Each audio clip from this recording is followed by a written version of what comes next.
තෙරුවන් සරණයි හැම දිනකටම. අදත් අපි සුපුරුදු පරිදි අපේ කමඨහන් සාකච්ඡාවට එකතු වී සිටින්නේ විවාහාර වර්ෂයෙන් අද 2022 වර්ෂයේ සැප්තැම්බර් මාසේ දෙවනිදා සිකුරාදා දිනය. අපි සාමාන්‍යයෙන් සඳුදා දිනේ සහ සිකුරාදා දිනේ මේ විදිහට ධර්ම සාකච්ඡාවකට සහ කමඨහන් සාකච්ඡාවකට එකතු වෙනවා. ඉතින් අද අපි කමඨහන් සාකච්ඡාවට වෙන් කරගත්ත දිනය පහුගිය දින කිහිපයක් අපට මුණ ගැහෙන්න නොහැකි වුණා විවිධ හේතු කාරණා නිසා. ඉතින් අද සුපුරුදු ආකාරයෙන් අපි එකතු වී සිටිනවා. අපේ සුපුරුදු කල්යාණ මිත්‍ර පිරිස. අපි හැම දෙනාම ඊටාම ගෞරවයෙන් කල්යාණ මිත්‍රත්වයෙන් පිළිගනිමු. පූජනීය ස්වාමීන් වහන්සේලා මේනින් වහන්සේලා වගේම අපේ කල්යාණ මිත්‍ර උපාසක උපාසිකාවන් හැම දෙනාමත්. ඉතින් අපි මේ විදියට එකතු වන්නේ අපේ ධර්ම මාර්ගයට අදාළ වන ධර්මයේ විනය කරුණු තවදුරටත් එලිපෙහෙලි කරගන්න. විශේෂයෙන් අපි මේ වඩන ගුණ නැත්තම් සීල සමාධි ප්‍රඥා තවත් විදියකින් කිව්වොත් අපේ චර්යාත්මක අංශයේ අපි ඇති කරගන්නා වූ පිරිසිදු බව, නිවැරදි බව, යහපත් බව, උසස් බව, ඒක තමයි සීල කියන්නේ. ඒ ගුණය වර්ධනය කර ගැනීම සීල භාවනා කියන්නේ. සීල භාවනාව කරගෙන යද්දී අපිට ඇති වෙන ගැටලු ප්‍රශ්න ආදී දේවල්, ඒ වගේම චිත්තාවේගී අංශය, අපේ සිතුම් පැතුම් හැඟීම් පැත්තේ යම්කිසි පාලනයක්, පිරිසිදු කිරීමක්, නිවැරදි කිරීමක් අපි කරනවා. ඒකට තමයි සමාධි භාවනා කියන්නේ. ඒ කාර්ය කරගෙන යද්දී අපිට ඇති වෙන ප්‍රශ්න ගැටලු ආදී දේවල්. ඊළඟට බුද්ධිමය අවබෝධමය අංශය, මේ නිකලස් බව, පිරිසිදු බව ඉලක්ක කරගෙනයි අපි අවබෝධය දියුණු කරන්නේ.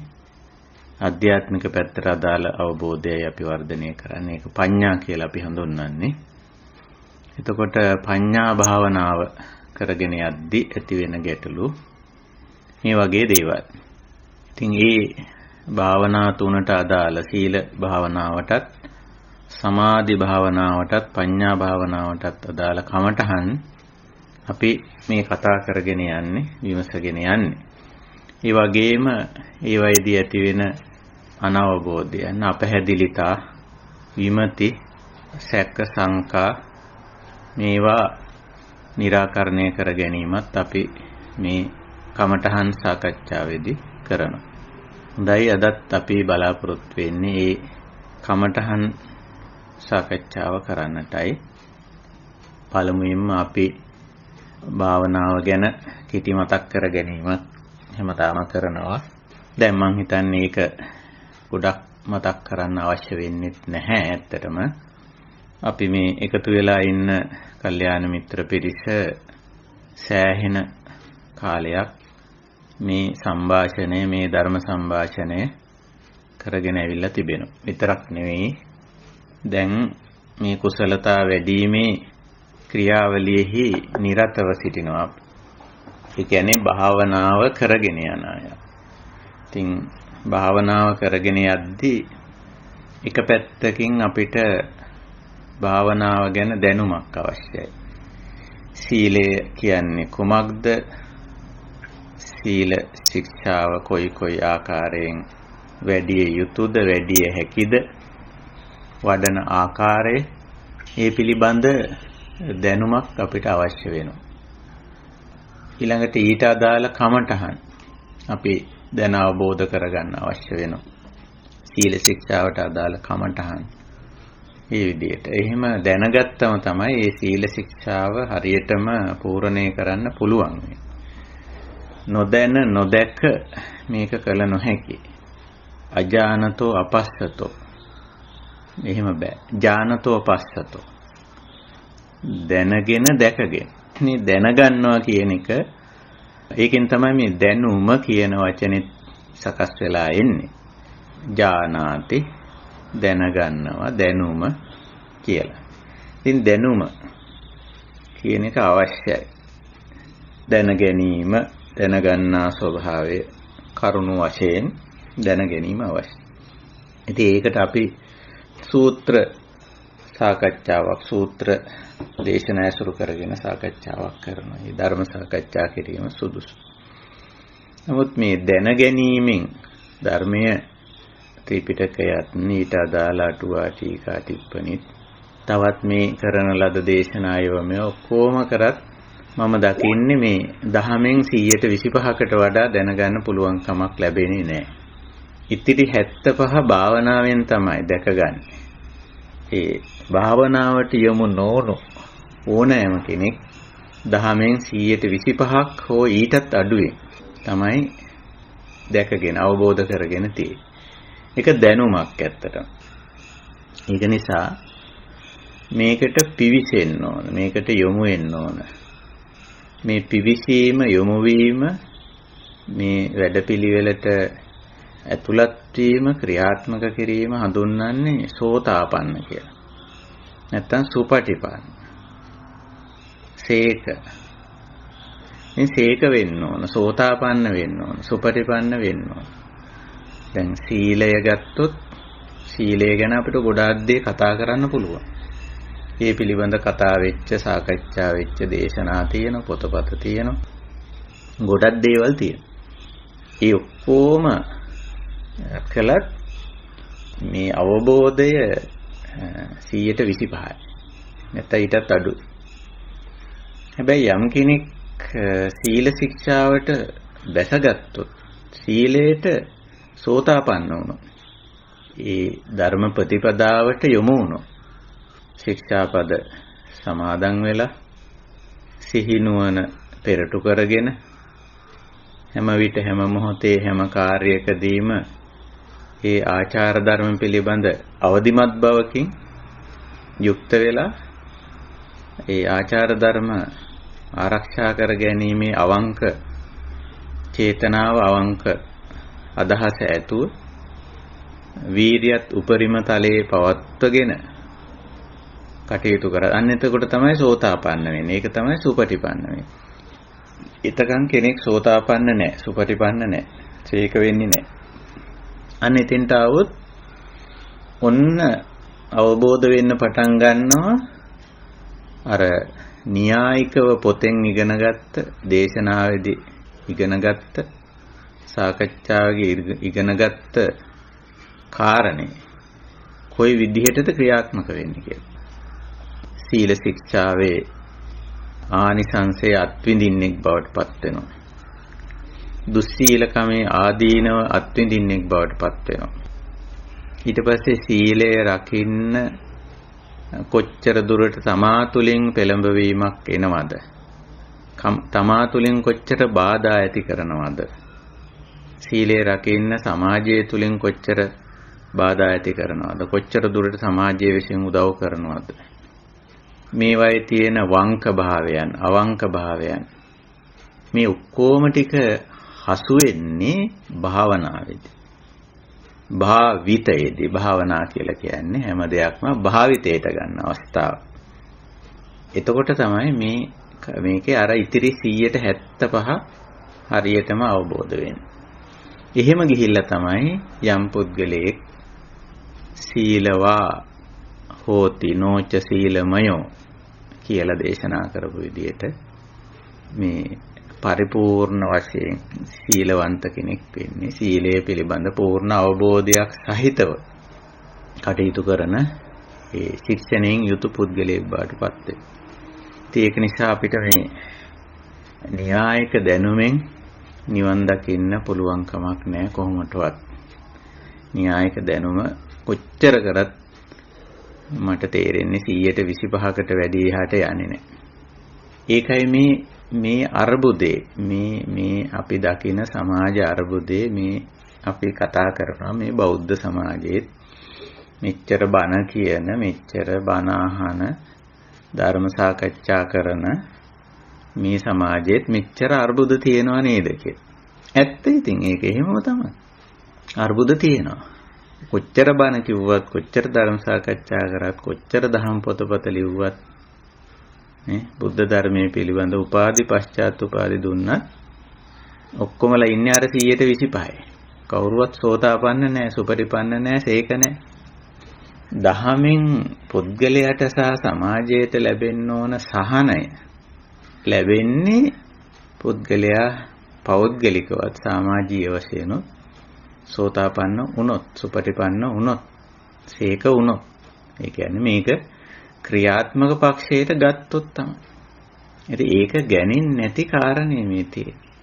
ඉතින් අපි උත්සාහ කරන්න මේක පටන් ගන්න ඇත්තටම පෞද්ගලික පැත්තෙන්, පුද්ගලික අංශයෙන් තමයි මේක ක්‍රියාත්මක වෙන්නේ.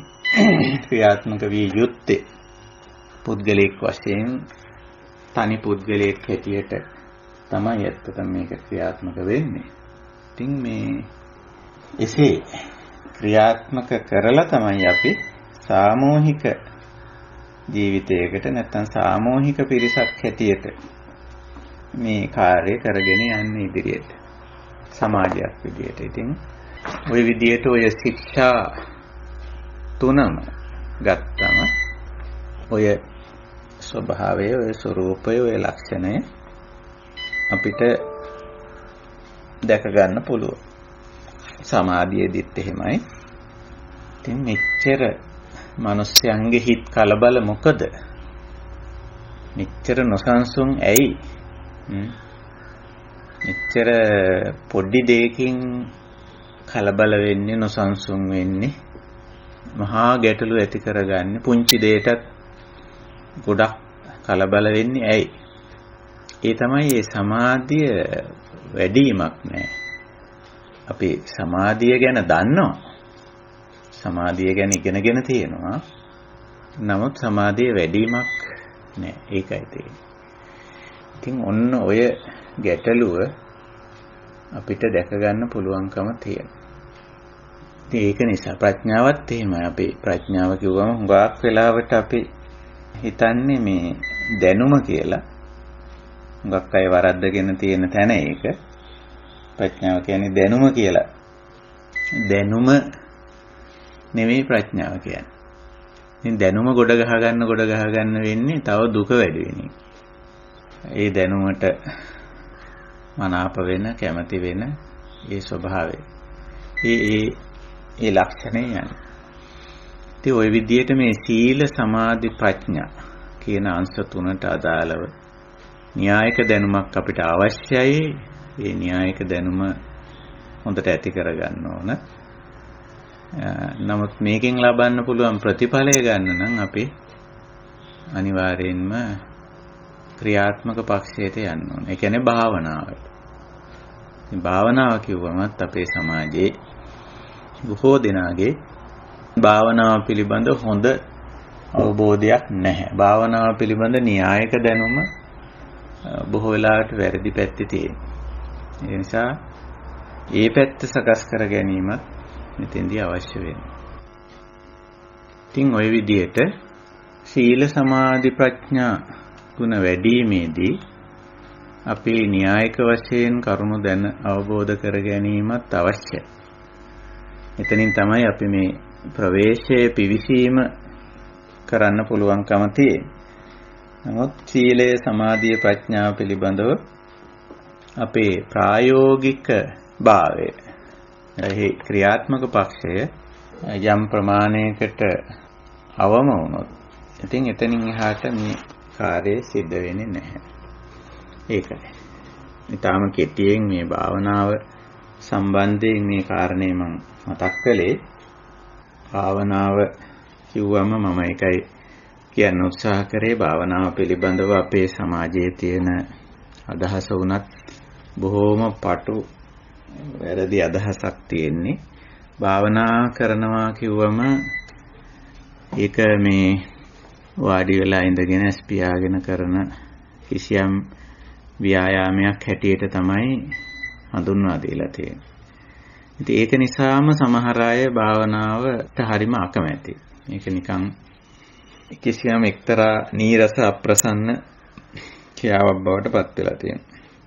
ඉතින් භාවනාවේ වාඩි වෙලා ඉඳගෙන කරන කොටසකුත් තියෙනවා. මම හිතන්නේ ඒක මේ භාවනාවේ 100න් එකක් විතර වෙන්නේ නැති කියලා මට නම් හිතෙන්නේ. වාඩි වෙලා පරියන්කයෙන් කරන කොටස.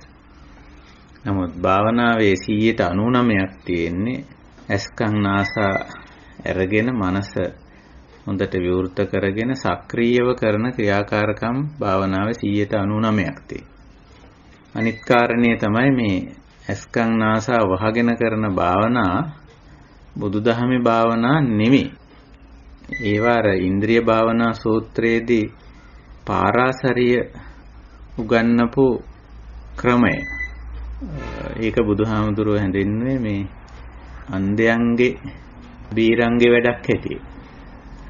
ඒක නිසා බුදුදහමේ භාවනාව පිළිබඳව අපි දීලා තියෙන ඒ ප්‍රවේශය නැත්නම් ඒ හඳුන්වා දීම පවා බොහොම ඍණාත්මකයි. පසුගාමී. ඒ ලක්ෂණේ තියෙනවා. ඒක නිසා මම හිතනවා අපේ මේ කල්යාණ මිත්‍ර පිරිස ඒ වැරදි වැටහීම තුල නැහැ. මොකද අපි මේ භාවනා කමඨහන් සාකච්ඡාව ආරම්භ කරේ මහා සතිපට්ඨාන දේශනාවෙන්. එහි ආරම්භයේ මුල බුදුරජාණන් වහන්සේ දේශනාව ආරම්භ කරේ සත්තානං විසුද්ධිය අයං ඒකායනෝ මග්ගෝ කියලා. මේ භාවනාවේ ඉලක්කය එතන හරියටම පැහැදිලිව දේශනා කරලා තියෙනවා. විසුද්ධි සත්තානං විසුද්ධිය. ඒක තමයි ඉලක්කය. විසුද්ධි කියන්නේ ඔය සීල විසුද්ධි, චිත්ත විසුද්ධි, ditthi විසුද්ධි. ඒ කියන්නේ චර්යාත්මක අංශයේ නිවැරදි බව, පිරිසිදු බව සීල විසුද්ධි. ඒ වගේම චිත්තාවේගී අංශයේ නිවැරදි බව, පිරිසිදු බව චිත්ත විසුද්ධි. බුද්ධිමය අවබෝධමය අංශයේ නිවැරදි බව, පිරිසිදු බව ditthi විසුද්ධි.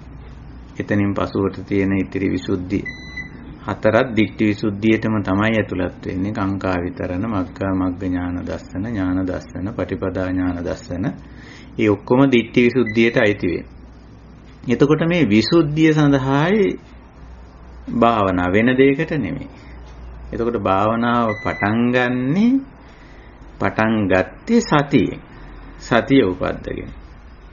සිහිය උපද්දගෙන. ඉතින් සිහිය උපද්දන ක්‍රියාවලියේ ආරම්භයේ තියෙන කමඨහන ආනාපාන සතිය. ආනාපාන සතිය ගැන කියනකොට පල්ලංකං ආභජිත්වා උජුංකායන් කියලා යෙදුමක් තියෙනවා. පල්ලංකං ආභජිත්වා උජුංකායන්. ඒක අර වාඩි වී සිටින ඉරියව් සාමාන්‍යයෙන් ගත්තා. නමුත් ඒ ආනාපාන සතියේට විතරයි ඒක එච්චරමයි දේශනා කරලා තියෙන්නේ. පල්ලංකං ආභජිත්වා උජුංකායන්. සමහර විට ඒක එසේ දේශනා කරන්න ඇත්තේ අපිට හිතෙන විදිහට බොහෝ විට ආස්වාස ප්‍රස්වාස ක්‍රියාවලියට මේ ඉරියව්වේ සහයෝගයක් තියෙනවා. අනිත් එක මේ ආස්වාස ප්‍රස්වාස ක්‍රියාවලියට අවධානය යොමු කරන්න පොඩ්ඩක් අනිකුත් වැඩ කටයුතු වලින් මිදෙන්න ඕන නිසා. ඒ අර්ථයෙන් තමයි මේ ආනාපාන සතිය. ඒ සතිය පිහිටුවීමේ ආරම්භක ක්‍රියාවලියේදී පරියංකය නැත්තම් වාඩි වී සිටින ඉරියව්ව නිර්දේශ වෙලා තියෙන්නේ. එච්චරමයි. එතනින් පස්සේ කිසිම තැනකට, කිසිම භාවනාවකට, කිසිම කර්මස්ථානයකට වාඩි වෙලා සිටින ඉරියව්වක් කියන්නේ නැහැ.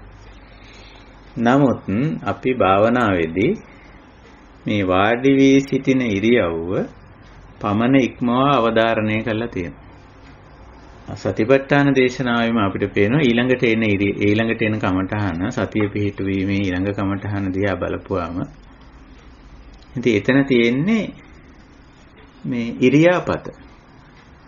හතර ඉරියව්වම අරන් තියෙන. එතකොට භාවනාවේ සතිය විහිදවල තියෙනවා සතර ඉරියව්වටම. සක්මනට, හිටගෙන ඉඳීමට, වාඩි වී සිටීමට සහ වැතිරී සිටීමට කියන ඉරියව් හතරෙදිම සිහිය පිහිටුවා. පරියන්කයත් ඉරියව් හතරෙන් එකකට තියන්න පුළුවන්. ඊට වැඩිය වෙනස්. ඊළඟට තුන්වෙනි කමටහන ඔබට මතකයි සම්පජඤ්ඤ පබ්බේට එනකොට අතර ඉරියව්වක් නැහැ. එදිනෙදා වැඩ. අපි එදිනෙදා කරන වැඩ කටයුතු වල සිහිය පිහිටවනවා. සිහිනුවන පවත්වනවා. පවත්තල ඔන්න විසුද්ධිය ආරම්භ කරනවා එතන ඉඳලා. තමන් කරන දේ කියන දේට පූර්ණ අවධානය යොමු කරලා ඒ ගැන අවදිමත් භාවයක් ඇති කරගෙන මොකද කරන්නේ? ඊය නිවැරදිව කරන. ඒ යහපත් විදියට කරන. ඒක තමයි විසුද්ධිය. භාවනාවේ ඉලක්කය විසුද්ධිය. වෙන දෙයක් නෙමෙයි. ওই විදිහට අපි භාවනාව කරගෙන ඇවිල්ලා තියෙන්නේ. විශේෂයෙන් මහා සතිපට්ඨාන දේශනාවේ කමඨහන් අපි විමසා බැලුවා. ඒවා කායානුපස්සනා, වේදනානුපස්සනා, චිත්තානුපස්සනා, ධම්මානුපස්සනා වශයෙන් පියවර 4කින් තමයි දේශනා වෙලා තියෙන්නේ. අනුපස්සනා නුවණින් විමසා බැලීම, ඒ වගේම තේරුම් ගැනීම, අන්තිමට අනිශ්චිතෝ විහෙරති නචකින්චි උපාදීයති. අනිශ්චිත විහරණයට යනවා.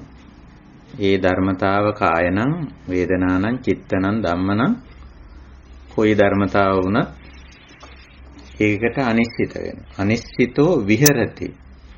විහෙරති කියන්නේ මේ සාමාන්‍යයෙන් ජීවත් වෙනවා කියන එක. එතකොට ජීවත් වෙනවා, හැබැයි එතන විශේෂයක් තියෙනවා. අනිශ්චිතෝ විහෙරති. ඇලෙන්නේ නැහැ, ගැටෙන්නේ නැහැ, මුලා වෙන්නේ නැහැ. ඇලීමට හේතු තිබෙනවා.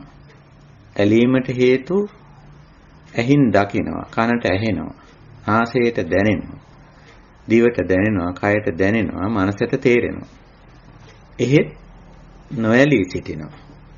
ගැටීමට හේතු කයේ තියෙනවා, වේදනාවේ තියෙනවා, සිතිවිලි වල තියෙනවා, ධර්මතාවවල තියෙනවා. ඒවා ඇහැට පේනවා. ගැටීමට හේතු කනටත් ඇහෙනවා, නාසයට දැනෙනවා, දිවට දැනෙනවා, කයට දැනෙනවා, මනසට වැටහෙනවා. නමුත් නොගැටී සිටිනවා. එහෙමයි. ඊළඟට මෝහණයට, මුලාවට පත්වීමට අදාළ හේතු කාය වේදනා චිත්ත ධම්මවල තියෙනවා. ඒව ඇහැට පේනවා, කනට ඇහෙනවා, නාසයට දැනෙනවා, දිවට දැනෙනවා, කයට දැනෙනවා, මනසට වැටහෙනවා. එහෙත් නොමුලාව ඉන්නවා. මුලා වීමට හේතු, මෝහණය වීමට හේතු, මෝහයට හේතු තියෙනවා. ඒකයි අනිශ්චිත විහරණය. මේව නැහැ නෙමෙයි. ඇලීමට, ගැටීමට, මුලාවට අදාළ හේතු නැත්නම් ලක්ෂණ, ස්වરૂප, ස්වභාව, ගති, ගුණ ඒව එහෙමම තියෙනවා. කයේ තියෙනවා. කයේ තියෙන ඒ ලක්ෂණ. ශරීරේ සාමාන්‍යයෙන් බුදුරජාණන් වහන්සේ ඔය මහා පුන්නම වගේ සූත්‍රවලදී බොහොම අපූර්වවට පැහැදිලි කරලා තියෙනවා. කයේ තියෙන අස්සාද, ඇලීමට හේතු වෙන කාරණා. නව යෞවන වයසේ, තරුණ වයසේ. පෙනුම, ශක්තිය, නිරෝගී බව, ක්‍රියාශීලී බව. මේ වගේ තියෙන. ඒවා අස්සාද පැත්තට වැටෙන්නේ. ඉතින් ඒවා තුල ඉන්නවා. ඒවා දකිනවා, අහනවා, විඳිනවා, වැටහෙනවා. නමුත් ඒ තුල ඉන්න පුළුවන් අනිශ්චිතව ඉන්න පුළුවන්. එතන තමයි සමාධිය තියෙන්නේ. ඒ ඇලීමට හේතු ඇත. ඒවා දකිනවා, ඒවා අහනවා, ඒවා විඳිනවා, ඒවා වැටහෙනවා. නමුත් නොඇලී සිටිනවා. ඒකයි. ගැටීමට හේතු ඕනෑ තරම් තියෙනවා. ඒ ගැටීමට අදාළ හේතු නැති කරන්න බෑ. ගැටීමට අදාළ හේතු තියෙනවා. නමුත් ඒව දකිනවා, අහනවා, විඳිනවා, වටහා ගන්නවා. නමුත් නොගැටී සිටින්න පුළුවන්. මුලාවට මුලා කරන සුළු ගති, ලක්ෂණ, ස්වરૂප, ස්වභාව ඕනෑ තරම් තියෙනවා. මෝහණය කර. නමුත් ඇලී නොගැටී නොමුලාව ඉන්න පුළුවන්. ඇයි ඒ? මේ සතිපට්ඨානේ නිසා. සිහි නුවණ, වීරිය තුන වර්තමාන මොහොතේ පවත්වන නිසා. ඒකටනේ සතිපට්ඨාන කියන්නේ. ඉතින් ওই විදිහට අපි ඔය සාකච්ඡා මාලාව දිගට කරගෙන ආවා. ඔබට මතකයි ඒක. ඉතින් අපි මහා සතිපට්ඨානය නිමාවකටපත් කළා. අන්තිමට ධම්මානුපස්සනාවේ සත්‍යපබ්බය දක්වා ඇවිල්ලා ඒක අවසන් කරලා ඊට පස්සේ අපි මේ සීල සමාධි ප්‍රඥා විදියට මේ කමඨහන් සාකච්ඡාව කරගෙන ආවා. දැන් අපි සමාධි ශික්ෂාවේ සමාධි භාවනාවේ ඉන්නේ. සමාධි කමඨහන් පිළිබඳව අපි කතා බහ කරන්නේ. ඉතින් මීට අදාළ සාකච්ඡා දෙකක් විතර අපි පහුගිය සතිවල කරා. ඔබට මතක ඇති මේ සමාධි කියන වචනය ගැන අපි යම් අදහසක් ඇති කරගත්තා. ඒක සමහර අය චිත්ත ඒකාග්‍රතාව හැටියට දක්වලා තියෙනවා. සමහර වෙලට චිත්ත විසුද්ධි හැටියටත් දක්වනවා. එතකොට සමත පැත්තෙන් කතා කරොත් සමත කරණය කර ගැනීම, ඒ කියන්නේ චිත්තාවේග හැඟීම්, සිතුම් පැතුම්, සිතිවිලි, ප්‍රාර්ථනා, අපේක්ෂා, බලාපොරොත්තු මේ වගේ අපි වචන මාලාවක් භාවිතා කරනවා මේ සිතිවිලි වලට, චේතනාවලට. ඒ චේතනාවල ස්වરૂපය අනුවයි එවැනි වචන මාලාවක් භාවිත වෙන්නේ. එතකොට ඒ සිතිවිලි, චේතනා, හැඟීම් පාලනය කර ගැනීම, මෙල්ල කර ගැනීම, ඒකට අපි සමත කියනවා. ඒ කියන්නේ වචනයට සහ ක්‍රියාවට පරිවර්තනය වෙන්න නොදී පවත්වා ගැනීම. ඒක අපි පුරුදු වෙන්න ඕන, හුරු වෙන්න ඕන. ඒක හුඟක් වෙලාවට අපිට නොහුරු දෙයක්, නොපුරුදු දෙයක්. නමුත් හුරු පුරුදු වෙන්න ඕනේ. යම් අදහසක් ආපුවාම පොඩි ඉඩක් අදහස ක්‍රියාත්මක වීමට, වචනෙන් හෝ කයින් ක්‍රියාත්මක කිරීමට ප්‍රථම ටිකක් අවකාශයක් තියාගැනීම. ඒ සිතිවිල්ල ක්‍රියාත්මක වීමට තියෙන ඉඩ ප්‍රමාද කිරීම. ඕක හරි අමාරු වැඩක්. අපිට යම් අදහසක් ආපුවාම ඒක ඉක්මනින් ක්‍රියාත්මක වෙනවා. ඒක තමයි චිත්තය ආවේග වෙනවා කියලා කියන්නේ. චිත්තා වේග කියන්නේ ඒක. මේ වේග කියන්නේ මේක ඇතුළතින් ක්‍රියාත්මක වෙන්න උත්සාහ කරනවා. වචනයට දාන්න, කියන්න ඕන, කරන්න ඕන. නමුත් මේ සමාධියේදී අපි කරන්නේ ඉස්සර වෙලාම මෙන්න මේ කරන්න කියන්න තියෙන උනන්දුව, ඒ වේගය අඩු කරගන්න. චිත්තේ වේගය අඩු කරගන්න. චිත්තා වේගය. කොහොම පොඩ්ඩක් ඉන්න. අන්න ඒ වේගය අඩු කර ගැනීම බුදුරජාණන් වහන්සේ සමාධි කියන වචනයෙන් හඳුන්වලා තියෙනවා. අපි මේ සඳහා සූත්‍ර ගණනාවක් කලින් සාකච්ඡාවලදී භාවිතයට ගත්තා, කතා බහට ගත්තා. විශේෂයෙන් මේ සමාධි භාවනා සූත්‍ර ගණනාවක් අපිට හමු වුණා. අපි ත්‍රිපිටක සාහිත්‍යයට ගියොත් මේ එවැනි සූත්‍ර ගණනාවක් අපිට හමු වෙනවා. ඒ සූත්‍ර හැම එකකම වගේ අපිට මුණ ගැහෙන පොදු ප්‍රකාශනයක්, පොදු වචනයක් තියෙනවා. සමාධින් භික්ඛවේ භාවේත. ඔහොමයි පටන් ගන්න. බුදුරජාණන් සමාධින් භික්ඛවේ භාවේ. සමාහිතෝ භික්ඛවේ භික්ඛෝ යථා භූතං පජානා. ඔය ප්‍රකාශනයෙන් තමයි මේ සමාධිය පටන් ගන්න. එතනින් පස්සේ කිංච යථා භූතං පජානාති කියලා එතන ඉඳලා දේශනාව විස්තර වශයෙන් තියෙනවා. විවිධ පර්යාය ක්‍රමවලට ඒක ඉදිරිපත් කරලා තියෙනවා. ඉතින් මේ සමාධින් භික්ඛවේ භාවේත කියන තැන තියෙන්නේ මෙන්න මේ සමතය. සමතය. ක්‍රියාත්මක පක්ෂය නතර කරගෙන සිටීම. ඒක පුණ්‍ය පාප දෙපැත්තටම අදාළයි.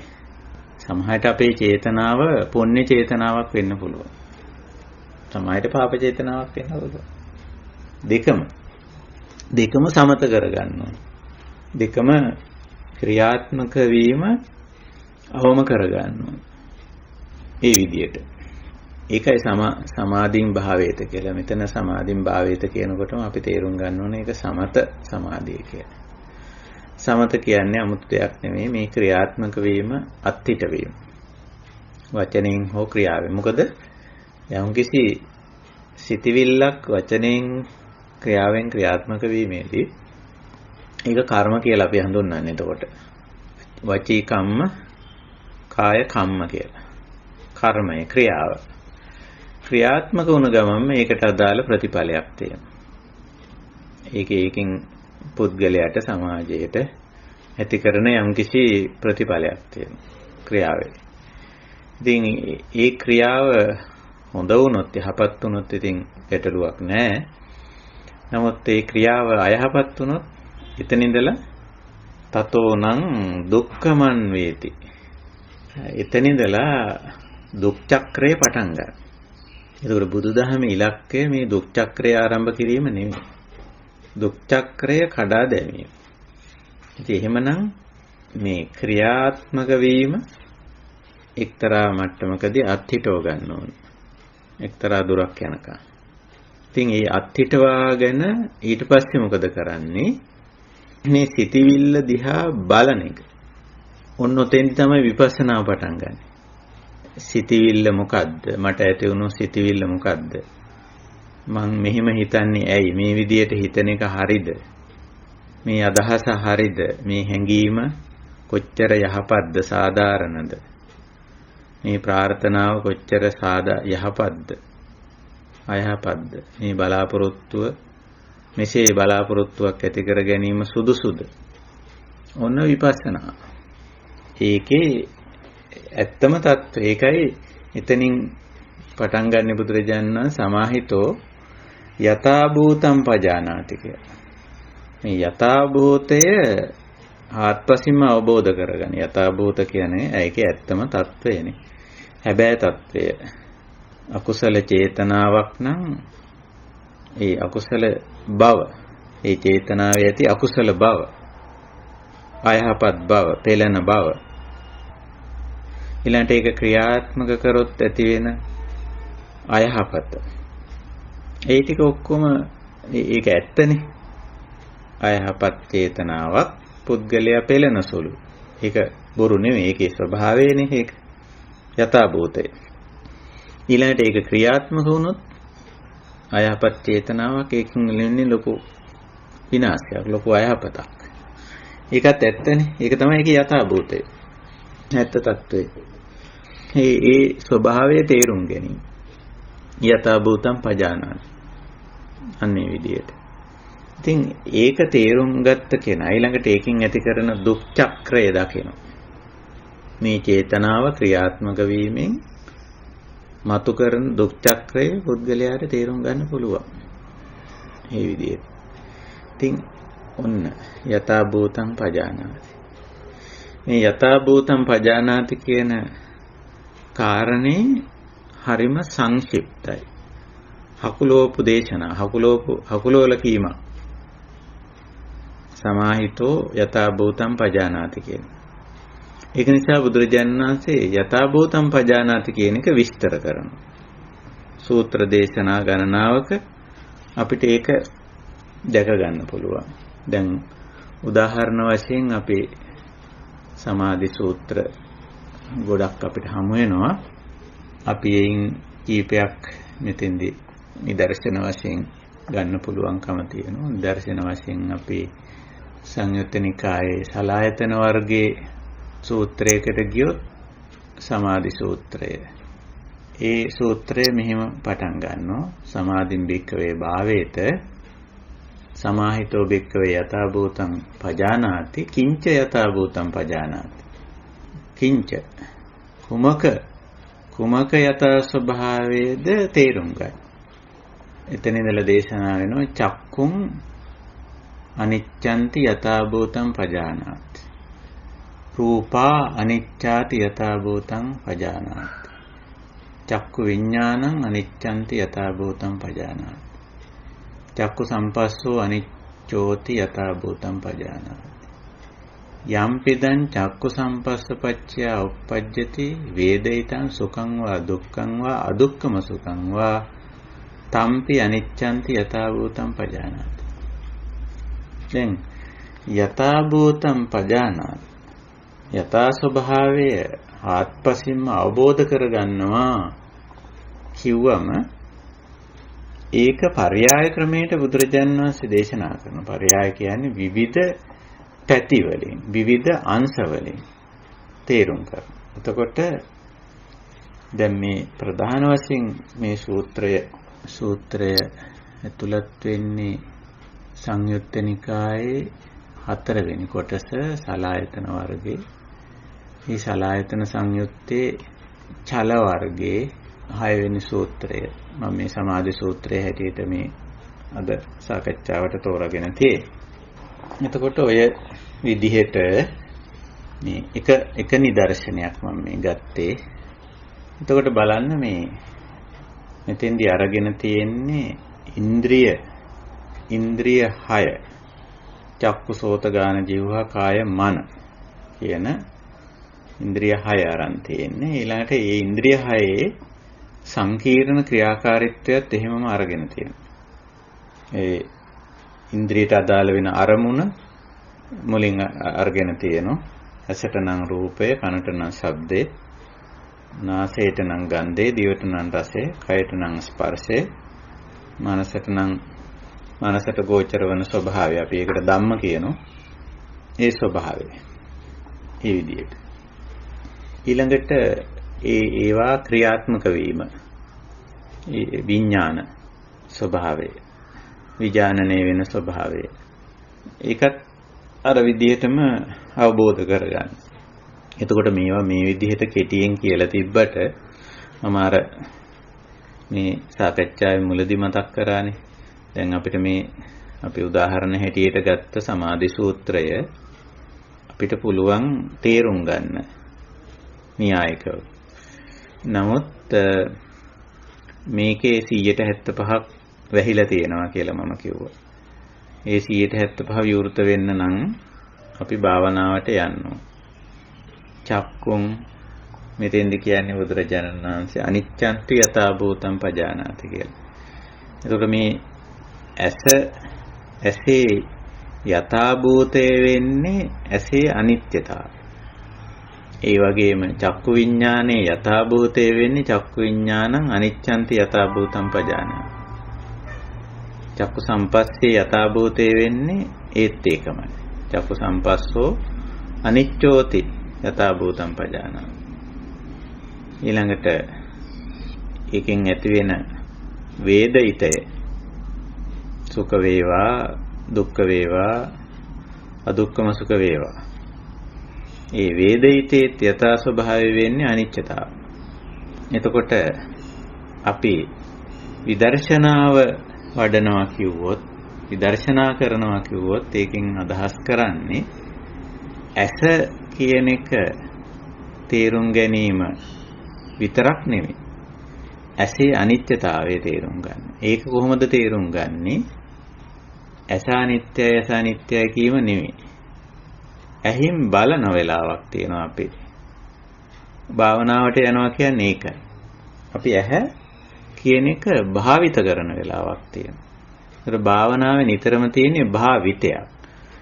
චක්කුං අනිච්ඡන්ති යථා භූතං පජානාති. ඇසේ අනිත්‍යතාවයේ යථා ස්වභාවයෙන් යථා පරිදි තේරුම් ගන්න බෑ ඇස භාවිතා නොකරන වෙලාවක. එහෙනම් අපි ඇස පරිහරණය කරනවා. පරිහරණය කරන වෙලාවක කරන භාවනාවක් මේක. අපි ඇහෙන් යමක් බලනවා. පොතක් කියවනවා, වෙන මොන හරි දෙයක් බලනවා. ඒ මොහොතේ ඇහැට අවදිමත් භාවයක් තියාගෙන ඉන්නවා. එතකොට තමයි ඇහි මේ අනිච්චතාව අපිට වැටහෙන්නේ. ඒක කොයි විදිහට වැටහෙයිද කියලා අපි වාක්‍යයකින් කිව්වොත් පූර්ව කතනයක් කරොත් එහෙම මම හිතන්නේ ඒක වරදිනවා කියලා. අනිච්චතාවයට ප්‍රතිවිරුද්ධයි කියලා. අනිච්චතාව කියන්නේ පෙර කියවීමක් නැති ධර්මතාවයක්. අපි පෙර කියවන්න උත්සාහ කරනවා අනිච්චතාවය. අනිච්චතාවයේ අනිත්‍යතාවයේ ස්වභාවය නම් අපිට කියන්න පුළුවන්. ඇස ඕනෑම මොහොතක ඕනෑම තත්වයකට වෙනස් වීම අනිත්‍යතාවය කියලා. ඒ මොකද්ද වෙන්නේ කියන එක සිදු වුණාම අත්දැකීමක් හැටියට දකින්න ඕනේ. ඒක පච්චත්තයක් වෙන්න ඕනේ. එහෙම නැත්නම් පුරෝගතනයක් වෙන්න බෑ. පෙර කියවීමක්, කල්තියා කියවීමක් වෙන්න බෑ. කල්තියා කියවීමක් වුණොත් ඒක යථාභූතයක් වෙන්නේ නැහැ. ඒක නිසා අපි ඇහැ පාවිච්චි කරන වෙලාවේ ඇහි මොකක් හරි වෙනසක් වෙන්න පුළුවන්. ඇහැ රිදෙන්න පුළුවන්, ඇහි කඳුළු වෙන්න පුළුවන්, ඇහැ නොපෙනී යන්න පුළුවන්.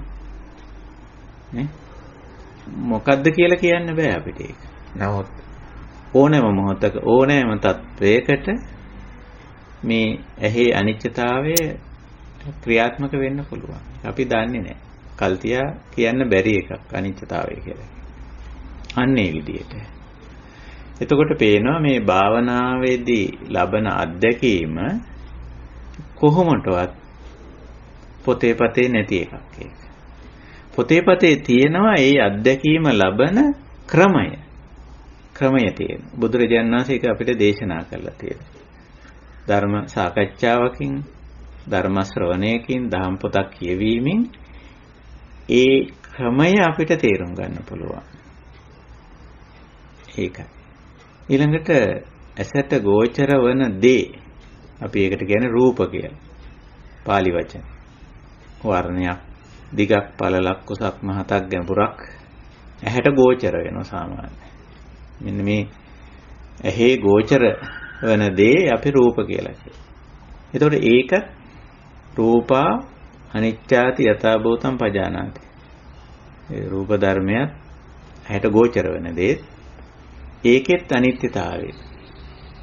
එහෙනම් ඒ රූපේ දිහා බලන් ඉන්න වෙනවා. බලන් ඉන්න වෙලාවේ තමයි බලන වෙලාවේ සිහියෙන් රූපේ දිහා බැලුවොත් බැලිය යුතුයි මේ භාවනාවේදී.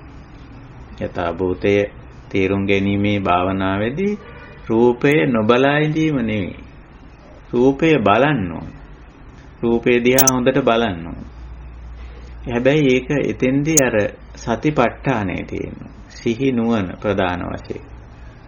රූපය පිළිබඳ අවදිමත් බව, රූපය පිළිබඳ විමසුම් නුවණ. ඒ නිකම්ම ඔහෙ බලාගෙන ඉන්නවා නෙමෙයි, හොඳ අවදිමත් භාවයකින් බලාගෙන ඉන්න ඕන. ඒ බලාගෙන ඉන්නකොට දැන් රූප කිව්වම ඇත්තරම මෙතෙන්දී අදහස් කරන්නේ ඇහැට ගෝචර වෙන කොටස. රූපේ ඇහැට ගෝචර වෙන කොටස. ඒ වර්ණය හෝ දිග පළල හෝ ගැඹුර හෝ ඒකේ චලනය හෝ නිශ්චල බව හෝ ඔය වගේ ගතිගුණ ටිකක් තමයි ගෝචර වෙන්නේ. එතකොට ඒ ටික පිළිබඳ පූර්ණ අවදිමත් භාවයකින් යුක්ත වෙනවා. එතකොට ඒ රූපේ අනිත්‍යතාවය, ඒ රූපේ තුල රූපේහි සිදුවෙන ක්ෂණික වෙනස අපිට අත්දකින්න අත්විඳින්න පුළුවන්. එතකොට ඇහෙත් මේ අනිත්‍යතාවය අපිට අත්දකින්න අත්විඳින්න පුළුවන්. රූපේ මේ අනිත්‍යතාව මේ වෙනස අත්දකින්න පුළුවන්. ඊළඟට චක්කු විඥානං අනිච්ඡන්ති යථා භූතං පජානාති. මේ ඇහැයි රූපයයි දෙක මුණ ගැහුනම ඒක බලනවා, බැලුවා, පෙනුණා, පේනවා කියන ඒ අඳුනා ගැනීමේ ක්‍රියාවලිය සංජානන ක්‍රියාවලියක් සිද්ධ වෙනවා. ඒ සංජානනයක් සිද්ධ වෙනවා. ඒක තමයි විඥාන කියන්නේ. විශේෂයෙන් දැනගන්න. විඥානාතේති විඥාන. ඒකත් එහෙමයි. දැන ගැනීම. ඒ පිළිබඳව දැනුවත්ව සිටින ස්වභාවයත් ක්ෂණිකව වෙනස් වෙනවා. දැන් අපි රූපේ දිහා බලාගෙන ඉන්න අතරේ ශබ්දයක් ඇහෙනවා. දැන් රූපේ දිහා බලාගෙන රූපය විඳ විඳ ඒකේ ස්වરૂපයේ ගති ලක්ෂණයට පූර්ණ අවධානය තියාගෙන ඉන්නකොට එතන තියෙන්නේ චක්කු විඤ්ඤාණ.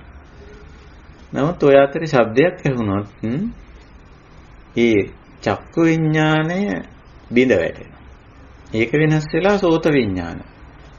විඤ්ඤාණ ශක්තිය සෝතයට මාරු වෙනවා. මෙන්න මේ වගේ දෙයක් මේ වෙන්නේ. එතකොට ඒක අපිට හොඳට ප්‍රත්‍යක්ෂනේ මේ වයින් මේ සමාධි සූත්‍රයේදී බුදුරජාණන් වහන්සේ අනිච්චතාව පෙන්නනවා. මේ හැම දෙයකම අනිච්චතාව. ඊළඟට ඔය රූපය පදනම් කරගෙන සිද්ධ වෙන දේ පස්ස සහ වේදනා. විඥානයේ විඥානනේ උනයෙන් පස්සේ පස්ස වෙනවා කියන්නේ එක්තරා විදියකට මේක අවධානය ටිකක් දිගු කලක් පවතිනවා වගේ ස්වභාවයක් පස්ස කියන්නේ. සිත් වදිනවා කියලා අපි ඕකට කියනවා. සිත් ගන්නවා, සිත් වදිනවා, හිතේ රැඳෙනවා කියලා තමයි ඕක පරිවර්තනය කරන්නේ. ඒකෝර අර ඇහැට පේන රූපය, කනට ඇහෙන ශබ්දය, නාසයට දැනෙන ගන්ධය, දිවට දැනෙන රසය, කයට දැනෙන පහස, මනසට වැටහෙන ඒ කරුණ ධර්මතාව ටික වෙලාවක් අල්ලාගෙන මෙන්න මේ ටික වෙලාවක් අල්ලාගෙන ඉන්න ස්වභාවය තමයි පස්ස කියන්නේ. එහෙම අල්ලාගෙන හිටියම තමයි පස්සපච්චා වේදනා වෙන එක විඳින්න පුළුවන්කම තියෙන්නේ. මේකට මං තේරෙන නිදර්ශනයක් කිව්වොත් ඔබට යම් කෙනෙක් යමක රස බලන්න කිව්වොත් මොකද කරන්නේ? උඩට බලන්න යම් අපි හිතමු ව්‍යංජනයක් හදලා කිසියම් කෑමක් හදලා ඒ හදපු කෙනා තව කෙනෙකුට කියනවා මේකේ පොඩ්ඩක් රස බලන්න ඕකේ. අහවල් දේ අඩුද වැඩිද කියලා බලන්න කියනවා. එතකොට මොකද කරන්නේ? හින් ටිකක් අපි දිවේ ගාලා බලනවා. කාලා බලනවා. මොකද කරන්නේ? ඉතින් ඒක කන ගමන් එයා ඒ දිවේ තිබ්බ දෙයට ටික වෙලාවක් අවධානය යොමු කරනවා නේද? එහෙම නැත්නම් තවත් පොඩ්ඩක් කරන් ආයෙ කාලා බලනවා. එතකොට මේ මොකද්ද කරන්නේ? මේ රසය ටික වෙලාවක් අල්ලගෙන ඉන්නේ. ඒ අන්නේ ස්වභාවය තමයි මේ පස්සේ තියෙන්නේ. පොඩ්ඩක් මේකට අවධානය කාලය වැඩි කරනවා. වැඩි කරපු ගමන් තමයි පස්සපච්චය වේදනා. ඒකේ රසය විඳින්නේ. ඔන්න එතකොට ඒ රසය විඳිනවා. විඳින්න නම් මේක ටික වෙලාවක් අල්ලගෙන ඉන්නවා. එතකොට මොකද වෙන්නේ? යං වේදේති තං සංජානාති. අන්න විඳිනකොට මේක අඳුන ගන්නවා. ඊට පස්සේ යා කියනවා මේකට අහවල් දෙය මදි. එහෙම නැත්නම් වැඩි. තව ටිකක් මේක දාන්න. අන්න අඳුනගත්තා. ඒක තමයි ඕන උනේ. ඒ කෑම හදපු එක්කනටත් ඕන උනේ ඒක දැනගන්න තමයි. එයා කිව්වා පස්සපච්චය වේදනා යං වේදේති තං සංජානාති. මේවා බරපතල දේවල් හැටියට කල්පනා කරන්න එපා. අපේ සාමාන්‍ය ජීවිතේ සිද්ධ වෙන දේවල්. හැබැයි මේ දේවල් වල තියෙන ඔය සංසිද්ධිය නෙවෙයි මෙතන ඇත්තටම යථාභූතයේ තේරුම් ගන්නවා කියලා කියන්නේ. ඔය සංසිද්ධිය සාමාන්‍යයෙන් තියෙන දෙයක්නේ. ඇස් තියෙනවා කාටත් රූප පේනු කාටත් චක්කු විඥාන පහළ වෙනවා. චක්කු සම්පස්ස වෙනවා. එයින් වින්දනයේ වේදනා ඇති කරනවා. ওই ටික ඔක්කොම මේ සෝබාධමයට අයිති දේවල්. ඒකත් ඉතින් තේරුම් ගන්න ඕන. නමුත් මේ හැම දෙයකම තියෙන අනිත්‍යතාව වෙනස් වන සුළු ස්වභාවය බුදුරජාණන් වහන්සේ මේ අපිට පෙන්වන්නේ අවධාරණය කරන්නේ. ඇයි මෙහිම දෙයක් පෙන්වන්නේ? මේ ඇසේ අනිත්‍යතාවය, රූපේ අනිත්‍යතාවය, චක්කු විඥානයේ අනිත්‍යතාවය, චක්කු සම්පස්සේ අනිත්‍යතාවය, ඒකෙන් ඇති කරන වින්දනයේ අනිත්‍යතාවය. ඇයි එහෙම පෙන්වන්නේ? ඕවයින් තමයි අපේ සමාධිය බිඳෙන්නේ. දැන් අපි මේ කතා කරමින් යන්නේ සමාධි භාවනාව ගැන. සමාධි ශික්ෂාව ගැන, සමාධිය වැඩි වීම ගැන. දැන් අපේ හිත කලබල වෙන්නේ මොනවෙන්ද කියලා බලන්න හොඳට. දැක්කම කලබල වෙනවනේ. ඇහුනම කලබල වෙනවා. දැක්ක කියන්නේ චක්කු සම්පස්ස වෙලා. එහෙම නැත්නම් වේදනාව දක්වා විඳීම දක්වා ගිහිල්ලා අපි හිතමු ආහාරයක් හදනවා අපි. හදලා ඔක්කොම කරලා කාලා බලන්න. ඔන්න ඕකේ මොකක් හරි අඩු වෙලා හරි වැඩි වෙලා හරි දැන් විඳලානේ. ඔන්න කලබල වෙනවා. මේකේ අහවල් එක අඩුයි. අයියෝ. නැත්තම් මේක වැඩි කන්න බෑ. ඔන්න කලබල වෙනවා. කොතෙන්දි හරි ඔය රසය අල්ලගෙන, රූපය අල්ලගෙන, ශබ්දය අල්ලගෙන, ගන්ධය අල්ලගෙන, ස්පර්ශය අල්ලගෙන, ඒ ධර්මතාවය අල්ලගෙන කලබල වෙනවා. ඇයි ඒක පිළිබඳව අපේ සංඥාවේ වැරද්දක් තියෙන්නේ. අපි නිත්‍ය සංඥාවේ තියාගෙන ඉන්නේ. මේක මෙහෙමම වෙන්න ඕන. මේ විදිහටම වෙන්න ඕන. මෙහෙම වෙන්න බෑ. එතකොට අන්න ඒ ගැටලුවයි මේ පෙන්වන්නේ. අනිච්චතෝ අනිච්ඡාති යථා භූතං පජානාති. අපේ අර වැරදි සංඥාවක් තියෙන. ලෝකය කියන්නේ ඉතින් ඔය හයටනේ. එක ඉන්ද්‍රියකට ඉන්ද්‍රියයි අරමුණයි විඥානයයි පස්සයයි වේදනාවයි. ඔය පහ ගත්තොත් ඉන්ද්‍රිය අරමුණ විඥානය පස්සේ වේදනාව පහයි නේ. ඒ ඔය පහ හැම ඉන්ද්‍රියකටම අදාළයි. කනටත් ඔය පහ තියෙනවා, නාසයටත් දිවටත් කයටත් මනසටත්. ඔය 30 තමයි ලෝකේ කියන්නේ නේ. ඔය 30 තමයි. ඕක ඇතුලේ තමයි ඔය ඇලෙන්නේ, ගැටෙන්නේ, මුලා වෙන්නේ, කලබල වෙන්නේ, නොසන්සුන් වෙන්නේ නේ. මොකක් හරි දෙයක අඩුවක් පාඩුවක් ඌනතාවක් දැක්කම, එහෙම නැත්නම් වැඩිවීමක් මොකක් හරි දැක්කම, වෙනස් වීමක් දැක්කම, විපරිණාමයක් දැක්කම මොන කලබල වෙන ඕන සමාධිය බිඳ ගන්න. එතකොට අසමාහිතනේ. අසමාහිත. සමාහිත නෑ. ඉතින් සමාධිය බිඳුනම ඇති වෙන්නේ කලබල හිතක්, නොසන්සුන් හිතක්. ඉතින් ඔතන ඉඳලා ඔන්න ගැටෙන්න පටන් ගන්නවා. එහෙම නැත්නම් සමාධිය බිඳුනම ඇලෙන්න පටන් ගන්නවා. නැත්නම් මුලාවටපත් වෙනවා. එතකොට මොකද්ද? රාග දෝෂ මොහ පටන් ගන්න. එතන ඉඳලා රාගික ක්‍රියා, ද්වේෂ සහගත ක්‍රියා, මෝහ සහගත ක්‍රියාවලට යන දුක පටන් ගන්න එතන. ඕක තමයි අර්බුදේ. ඔය අර්බුදේ විසඳන්න තමයි බුදුරජාණන් වහන්සේ මේ යථා භූතය තේරුම් ගන්න අපිට මඟ කියන්නේ. ඉතින් යථා භූතය පරියාය වශයෙන් දේශනා කරනවා. මේ සංයුත්ත නිකාය සූත්‍ර හරීම අකුලවල තියෙන්නේ, කෙටි කරලා තියෙන්නේ. සංක්ෂිප්ත කියන එකනේ අකුලවල තියෙන්නේ. අපිට පේනවා මේ වයින් මොනවද කියන්නේ කියලා. මේ සූත්‍රය වුණත් ඔබට පේනවා හරීම කෙටි සූත්‍රයක්. සංක්ෂිප්තව තියෙන්නේ. සමහර විට ඒවා ඊළඟට එනකොට ඊළඟ දෙවෙනි ඡේදයේ බලන සෝචං අනිච්ඡන්ති කියලා එතන වාක්‍ය පවා කෙටි කරලා තියෙන්නේ. ඔකට අපි පෙయ్యාලම කියලා කියන්නේ.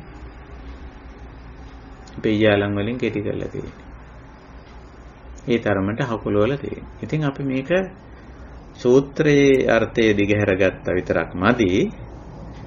අපි මේක අපේ සාමාන්‍ය ජීවිතයේ තුල භාවිතයට ගන්නවා. ඉතින් භාවිතයට ගත්තම මේ හැම දෙයකම අනිත්‍යතාව අපිට හොඳින් ප්‍රත්‍යක්ෂ කරගන්න පුළුවන්. එහෙම ප්‍රත්‍යක්ෂ කරගත්තම ගැටලුවක් ඇති වෙන්න තියෙන ඉඩ නැතුව යන. මේක කොයි දෙයක් ඕනෑම දෙයක් ඕනෑම වෙලාවක ඕනෑම තත්වයකට වෙනස් වෙන්න පුළුවන්. වෙනස් වෙන්න පුළුවන්. ඉතින් මේ වෙනසත් එක්ක ඉන්නවා. ඒකෙන් කලබල වෙන්නේ නැහැ. ඇත්තට වෙනස් වුණානේ. වෙනස් වීමක් සිද්ධ වුණානේ. ඒ වෙනසෙන් කලබල නොවේ. සමාධිය බිඳ ගන්න නැතුව. සමාධිය බිඳගත්තොත් තමයි ප්‍රශ්නේ තියෙන්නේ. සිතවිලි අවුල් කරගන්න එක සමාධිය බිඳ ගන්නවා කියලා කියන්නේ. අපේ සිතවිලි අවුල් කරගන්නේ. සිතවිලි ආවේගාත්මක කරගන්නේ. කෙලෙස් පැත්තට යොමු වීම. නමුත් මේ යථාභූතය තේරුම්ගෙන ඉන්නකොට, යථා ස්වභාවය අවබෝධ කරගෙන ඉන්නකොට මේ අර්බුදේ එන්නේ නැහැ. ඒකයි මේ සමාධි වැඩිීමේදී නිතරම කිංච යථා භූතං පජානාති, මොකද්ද මේ යථා ස්වභාවයේ ආත්පසින් අවබෝධ කරගන්නවා කියන්නේ කියලා ඒක පරයාය වශයෙන් දේශනා කරා. ඉතින් ওই විදිහට ඇසට, කනට, නාසයට, දිවට, කයට, පංචේන්ද්‍රයන්ට සහ මනසටත් ඒ විදිහටම දේශනා කරා. මනෝ අනිච්චෝති යථා භූතං පජානාති, ධම්මා අනිච්චාති යථා භූතං පජානාති, මනෝ විඥානං අනිච්ඡන්ති යථා භූතං පජානාති, මනෝ සම්පස්සෝ අනිච්චෝති යථා භූතං පජානාති, යම්පිදම් මනෝ සම්පස්සපච්චය උප්පජ්ජති වේදිතං සුඛං වා දුක්ඛං වා අදුක්ඛම සුඛං වා තම්පි අනිච්ඡන්ති යථා භූතං පජානාති. ඔක තමයි බොහෝම හකුල වල කියන්නේ.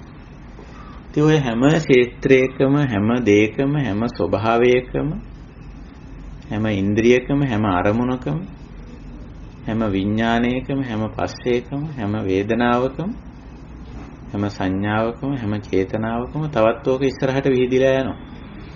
හැම සංකාරයකම පවතින අනිත්‍යතාවය.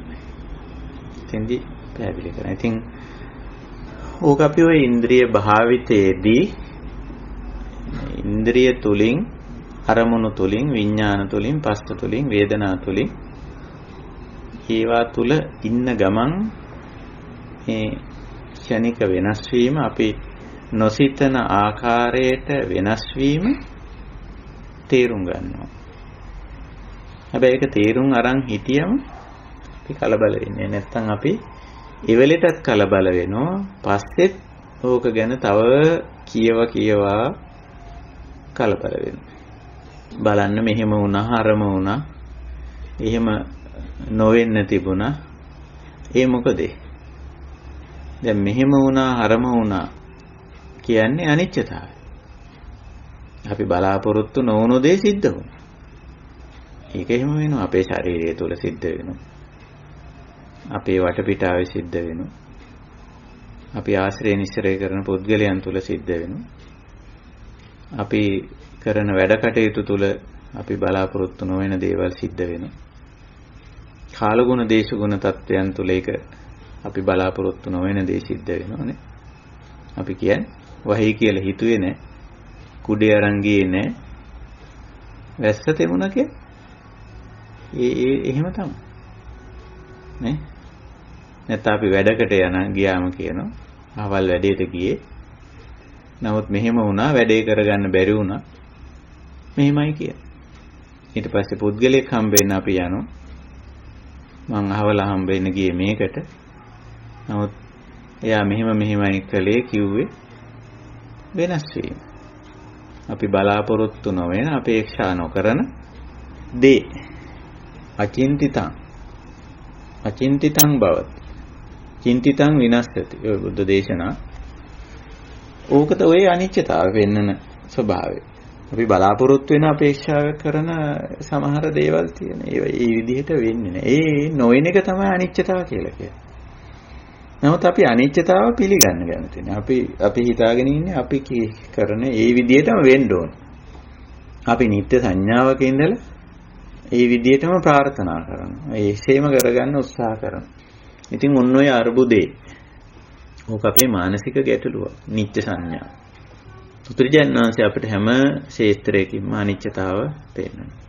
ඉතින් අනිත්‍යතාව විතරක් නෙමෙයි යථාභූතයට අයිති වෙන තවත් හුඟක් දේවල් තියෙනවා.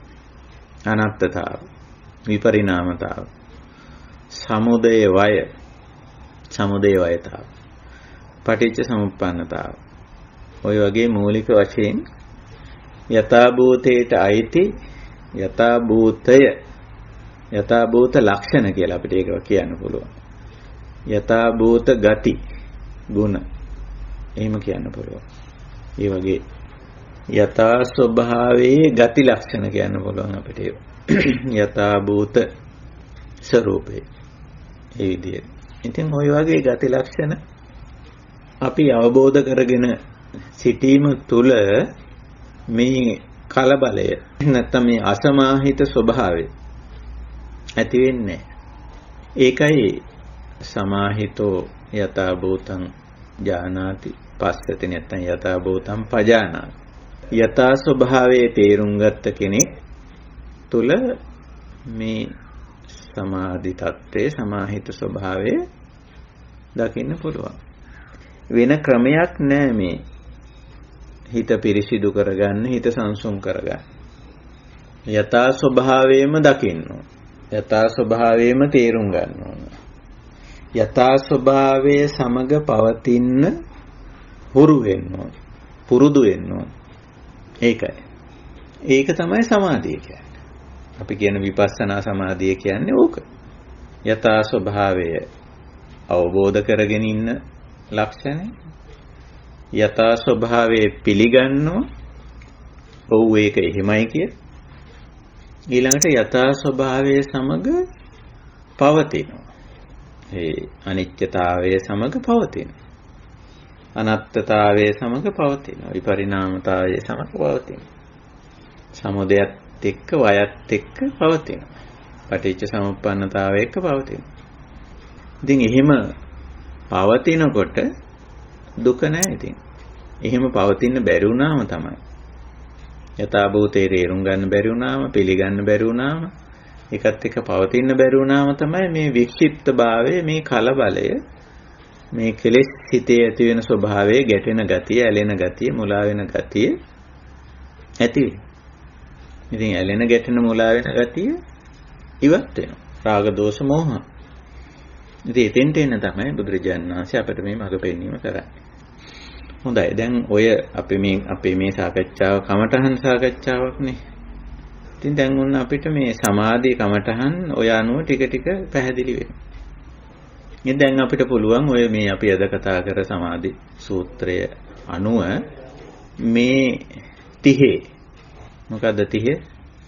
ඇසයි රූපයයි චක්කු විඥානයයි චක්කු සම්පස්සයයි එයින් ඇති කරන විවින්දනයයි 5යි. ඔය 5 පිළිවෙලට අනිත් ඉන්ද්‍රියන් වලටත් යනවා. කන නාසය දිවකය මන. ඉතින් යනකොට ඔක 30ක් වෙනවා. ඒතර ඉතින් ධර්මතා 30ක්. ධර්මතා 30ක්. මේ ධර්මතා 30 තුල ඉන්න පුළුවන්. ඉන්න ඕන. අවදිමත් භාවයකින් ඉන්න ඕන.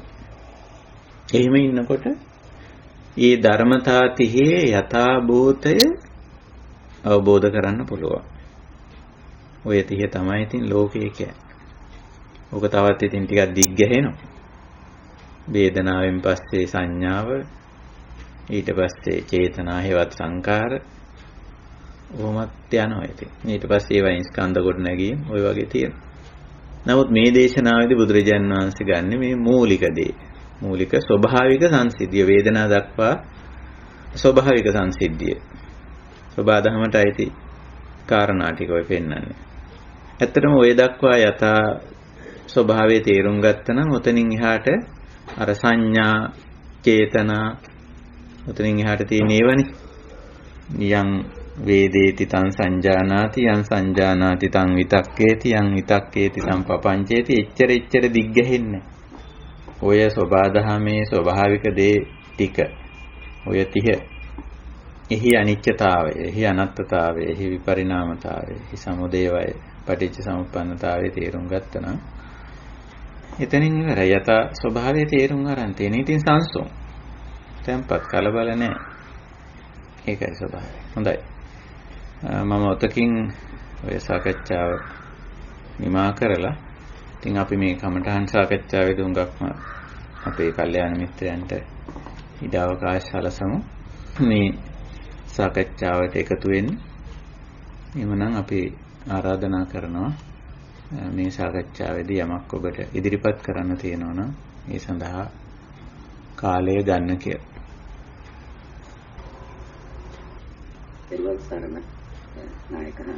තෙරුවන් සරණයි. අපි අර මේ අරමුණු දෙීමේ අපි අරමුණු ගැනීමේදී දැන් රූපය, ශබ්ද, ගන්ධ, රස, ස්පර්ශ කියන ටික සකරනාසය, දිව, ශරීරය, මනසින් අරමුණු ගන්නවා. එතෙන්දී අර අපි ඇසින් දකින රූපය, ඒ ඇසින් දකින රූපය මම නෙමෙයි, මගේ නෙමෙයි කියලා අපි කල්පනා කරනවා. අපි දකින්න ඕන කියන අදහසත් එක්ක මම හිතුවේ අපි ඇසින් යම් කිසි රූපයක් දැක්කොත් ඒක මම නෙමෙයි, මගේ නෙමෙයි කියන අපි සංජානනය කරන්න ගියොත් හිතන්නේ අපි රූපය තියෙනවා. නමුත් ඒ තියෙන රූපය මම නෙමෙයි. ඒ තියෙන රූපය මගේ නෙමෙයි. ශබ්දය දත්තත් ශබ්දය තියෙනවා. ඒ තියෙන ශබ්දය මම නෙමෙයි. ඒ තියෙන ශබ්දය මගේ නෙමෙයි. වෙනත් අරමුණකට ගියත් ඒ විදියට අපි කල්පනා කරොත් සමාධි භාවනාව දියුණු කරගන්න පුළුවන් වෙන්නේ නැහැ කියලා මම හිතනවා. විශේෂයෙන්ම අපි එතන මුලාවට වැටෙනවා. විශේෂයෙන් අපි අල්ලගත්තොත් අරමුණ නැත්තම් ඇසින් දකින අපි දන්නවා ඇසින් රූප දකිනවා. හැබැයි දකින රූපය මගේ නෙමෙයි කියන එක මගේ නෙමෙයි කියලා හිතුවට ඒක මං හිතන්නේ අර කොච්චර අවුරුදු ගාණක් අපි හිතුවත් පැය ගාණක් එකතැන වාඩි වෙලා හිතුවත් ඒක ඇතුළට යන්නේ නැහැ කියලා. හේතුව අපි රූපය කියද්දි මේක අපි අල්ලගෙන නිසා. ඒ කියන්නේ රූපං නේතං මම අර ඕක ඉංග්‍රීසි වලින් ට්‍රාන්ස්ලේට් කරනකොට form is not mind. The form is not mind. When we say that here is අපි එතන is කියපු ගමන්ම form එක exist වෙනවා. form එක තියෙනවා. ඒ තියෙන form එක තමයි මගේ නොවෙන්නේ. එතකොට අපි මුලාවට වැටෙනව නේද නායක හඳුනන්නේ. ඒතර අපිට අර සමාධි භාවනා සමාධිය ගොඩනගා ගන්න ඒක අපහසු බොහෝ මේ භාවනාවට යොමු වෙන අය උකටලීව භාවනාව අතහරින්න මේක හේතුව කරන ගොඩාක් කල් භාවනා කළා ප්‍රතිඵල නැහැ. මම හිතන්නේ මුල පිරිසුදු නොවුන නිසා ඒ නිසා විශේෂයෙන්ම අපි යථා ස්වභාවය දකින්න ඕනේ කියලා අරමුණු පිළිබඳව. එහෙම වුණාම අර චක්කුංච පටිච්ච රූපේ උප්පජ්ජති චක්කු විඥානං ඒ වගේම අර පණිදාර විස්තර කරා වගේ ඒක පස්ස උනාට පස්සේ වේදනා ඒ වේදනාව විඳින්නේ අරමුණ විඳින්නේ සම්මා දිට්ඨියෙන් පිරිසිදු වුණු විදීමක්. නිවැරදි දැකීමත් එක්ක පිරිසිදු වුණු විදීමක් විතර තියෙන්නේ. යං වේදේති යං සංජානාති. යං සංජානාති තං අර විත්තක්කේති පපංචේති ඔය විදිහට දිගට යනකොට අපි මුල පිරිසිදුනොත් හරියට දැක්කොත් අරමුණ අපිට අර වැරදි පාරට යන්න වෙන්නේ නැහැ. එහෙම නැති වුණොත් අපි සංඥා සකස් කරන්නෙම වැරදි පදනමක ඉඳගෙන. ඒ නිසා මම හිතන්නේ බුදුරජාණන් වහන්සේගේ දේශනාව තුළ අර හරියට දකින්න කියන එක නිවැරදි දැක්ම අරමුණු පිළිබඳව යථා ස්වභාවය අවබෝධ කරගන්න අවශ්‍ය වෙනවා. ඒ ඇසට කනට දිවට ශරීරයට දැන් දිවට රස දැනුණත් රස තියෙනවා. ඒ තියෙන රස මගේ නෙමෙයි. එතකොට අපිට මම හිතන්නේ මුල ඒ රසයේ ස්වභාවය රූපයේ ස්වභාවය ශබ්දයේ ස්වභාවය අවබෝධ කරගන්නට අවශ්‍ය වෙනවා. ඒ යථා ස්වභාවය. එහෙම වුණොත් එතනින් පිරිසිදු වුණොත් අපිට සංඥා සකස් කරන්න නැතුව වැරදි සංඥාවට යන්නේ නැතුව මම හිතන්නේ සංඥා නිරුද්ධ කරන්න පුළුවන් මට්ටමටපත්. එහෙම නැතුව ඉතින් අපි වසර ගණනාවක් භාවනාවේ කළා ප්‍රතිඵල නැතුව කොටලී වෙන්න පුළුවන් යම් කෙනෙක්. ඕක තමයි මම බෙදා ගන්න අදහස් කළේ නායක හඳුරෝගේ අදහස් දැනගන්න කැමතියි. බොහොම පිං හඳුරන්නේ. ඔව් ඔතන ඔය අනත්තතාව අපි අද කතා කරේ අනිත්‍යතාව. ඔය ඊළඟ කාරණේ සුමේද මහත්තයා මතු කරේ අනත්තතාව. නේතම් මම නේසෝ හමස්මි නෙමේසෝ අත්තාති ඒව මේතං සම්මප්පඤ්ඤාය දට්ඨබ්බං. ඒක බුද්ධ දේශනාවක් හැටියටනේ අපිට බොහෝ තැන්වල මේ දැක්වෙන්නේ. එතකොට මේ ප්‍රශ්නේ තියෙන්නේ ඔය අපි ඉස්සර වෙලා මනසින් හදාගන්න කිසියම් ආකාරයක ඒක ප්‍රපංචයක් කියන්නත් පුළුවන්. නැත්නම් සරලව කියමු අදහසක් කියලා. මේ ඇස හෝ රූපය හෝ අවධානය හෝ වින්දනය හෝ වින්දනයෙන් ලබන දේ හෝ ඊට අදාළ වස්තුව පුද්ගලයා ඒ කොයික හරි මම කැමති මට ඕන මං කැමති විදිහට මං කැමති ආකාරයට මං කැමති තා කාලයක් ඔන්න ඔය විදිහේ අපි මනසින් හදාගන්න ඕක තමයි ඔය ප්‍රපංච කරනවා. නැත්තම් අපේ කැමැත්ත බොහොම සරලව කිව්වොත් මගේ කැමැත්ත කියලා කියන්නේ ඒක. ඒතර මේ කැමැත්ත හේතුඵල ධර්මානුකූලව ඒක ඇති වෙනවා. දැන් ඔබ ඇඳුමක් ගන්න ගියොත් කවුරු හරි ඇහුවොත් ඇයි මේ ඇඳුම ගත්තේ? ඇයි මේ කලිසම ගත්තේ? ඇයි මේ කමිෂ ගත්තේ? ඉතින් ඕක තමයි. ඕක හරි ස්වභාවිකයි. ඒකට මං කැමතියි. ඒකේ හැඩයට, ඒකේ වර්ණයට, ඒක දිග පළල නැත්නම් ඒක පහසුයි. ඒක අඳින්න පහසුයි. ආදී වශයෙන් ඊට අදාළ බොහෝ හේතු තියෙනවා. ඒ හේතු සියල්ල පදනම් කරගෙන තමයි අපි කියන්නේ මං මේ ඇඳුමට කැමතියි, මං ඒ කමිෂයට කලිසමට කැමතියි. ඒකයි මං ඒක ගත්තේ කියන්නේ. එතකොට එතන තෝරලා තියෙනවා, අරගෙන තියෙනවා. ඒක බොරු නෙමෙයි. ඒක ඇත්ත. ඒක ස්වභාවය. නමුත් මේ මගේ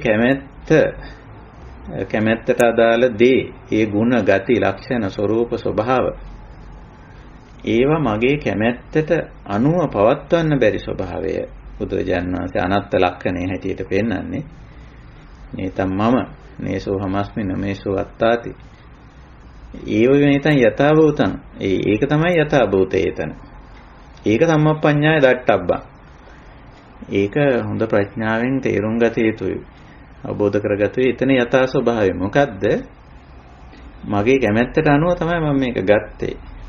මේක මිලදී ගත්තේ නැත්නම් මෙයාව කිට්ටු කරගත්තේ, මෙයාව විවාහ කරගත්තේ, මෙයාව ආවාහ කරගත්තේ. මේ වාහනේ ගත්තේ, මේ ඇඳුම ගත්තේ. ඒක හරිනේ. ඒක ගැටලුවක් නෑ එතන. හැබැයි මෙතන ප්‍රශ්නේ පැන නගින්නේ කැමැත්ත නෙවෙයි. කැමැත්තට අනුව පවත්වන්න දරන ප්‍රයත්නය ඇතුලේ තමයි අර්බුදය ගැටලුව පැන නගින්නේ. ඒ කැමැත්තට අනුව පවත්වන්න බැරි ස්වභාවය ඒක තමයි යථාභූතය. ඒක තේරුම් ගන්න කියලා බුදුරජාණන් වහන්සේ අපිට කියන්නේ. අනත්තතා කියලා කියන්නේ ඒක. මේ අත්ත් සංඥාව අපි අප තුළ ඇති කරගන්න එකක්. අත්ත් සංඥාව තමයි මම සරලව කියන්නේ මගේ කැමැත්ත. මං කැමති. මං එයාට කැමති. මං ඒකට කැමති. මං එහෙම වෙනවට කැමති. ඒක තමයි අත්ත් සංඥාව සරලව කිව්වොත්. ඒ අත්ත් සංඥාව සාමාන්‍යයෙන් ගොඩ නැගෙන. ඒක අර්බුදයක් නෙමෙයි, ඒක ගැටලුවක් නෙමෙයි. නමුත් මෙතන අර්බුදය මොකද්ද? තමන්ගේ කැමැත්තට අනුව පවත්වන්න තියෙන ඕනකම, පවත්වා ගන්න දරන උත්සාහය. ඒක අසාර්ථක වීම හැමෝම ඇති වෙන ගැටුම, පීඩාව, වෙහෙස, දුක අන්නේ අර්බුදේ පෙන්වන්නේ බුදුරජාණන්. ඒකයි අනත්තතෝ සමනුපස්සති. අනිච්චතෝ විතරක් නෙවෙයිනේ. අපි මේ අනිච්ච විතරයි අද කතා කරේ. නමුත් අනත්තතෝ සමනුපස්සති, දුක්ඛතෝ සමනුපස්සති, සල්ලතෝ, ගණ්ඩතෝ, අගතෝ, ආබාධතෝ, පරතෝ, පලෝකතෝ කියලා ඕවා ඉතින් දිගට බුද්ධ දේශනාවේ වෙනත් තැන්වල සඳහන් වෙනවා. එතකොට හරි. අපි මේක අනිච්චතෝ සමනුපස්සති.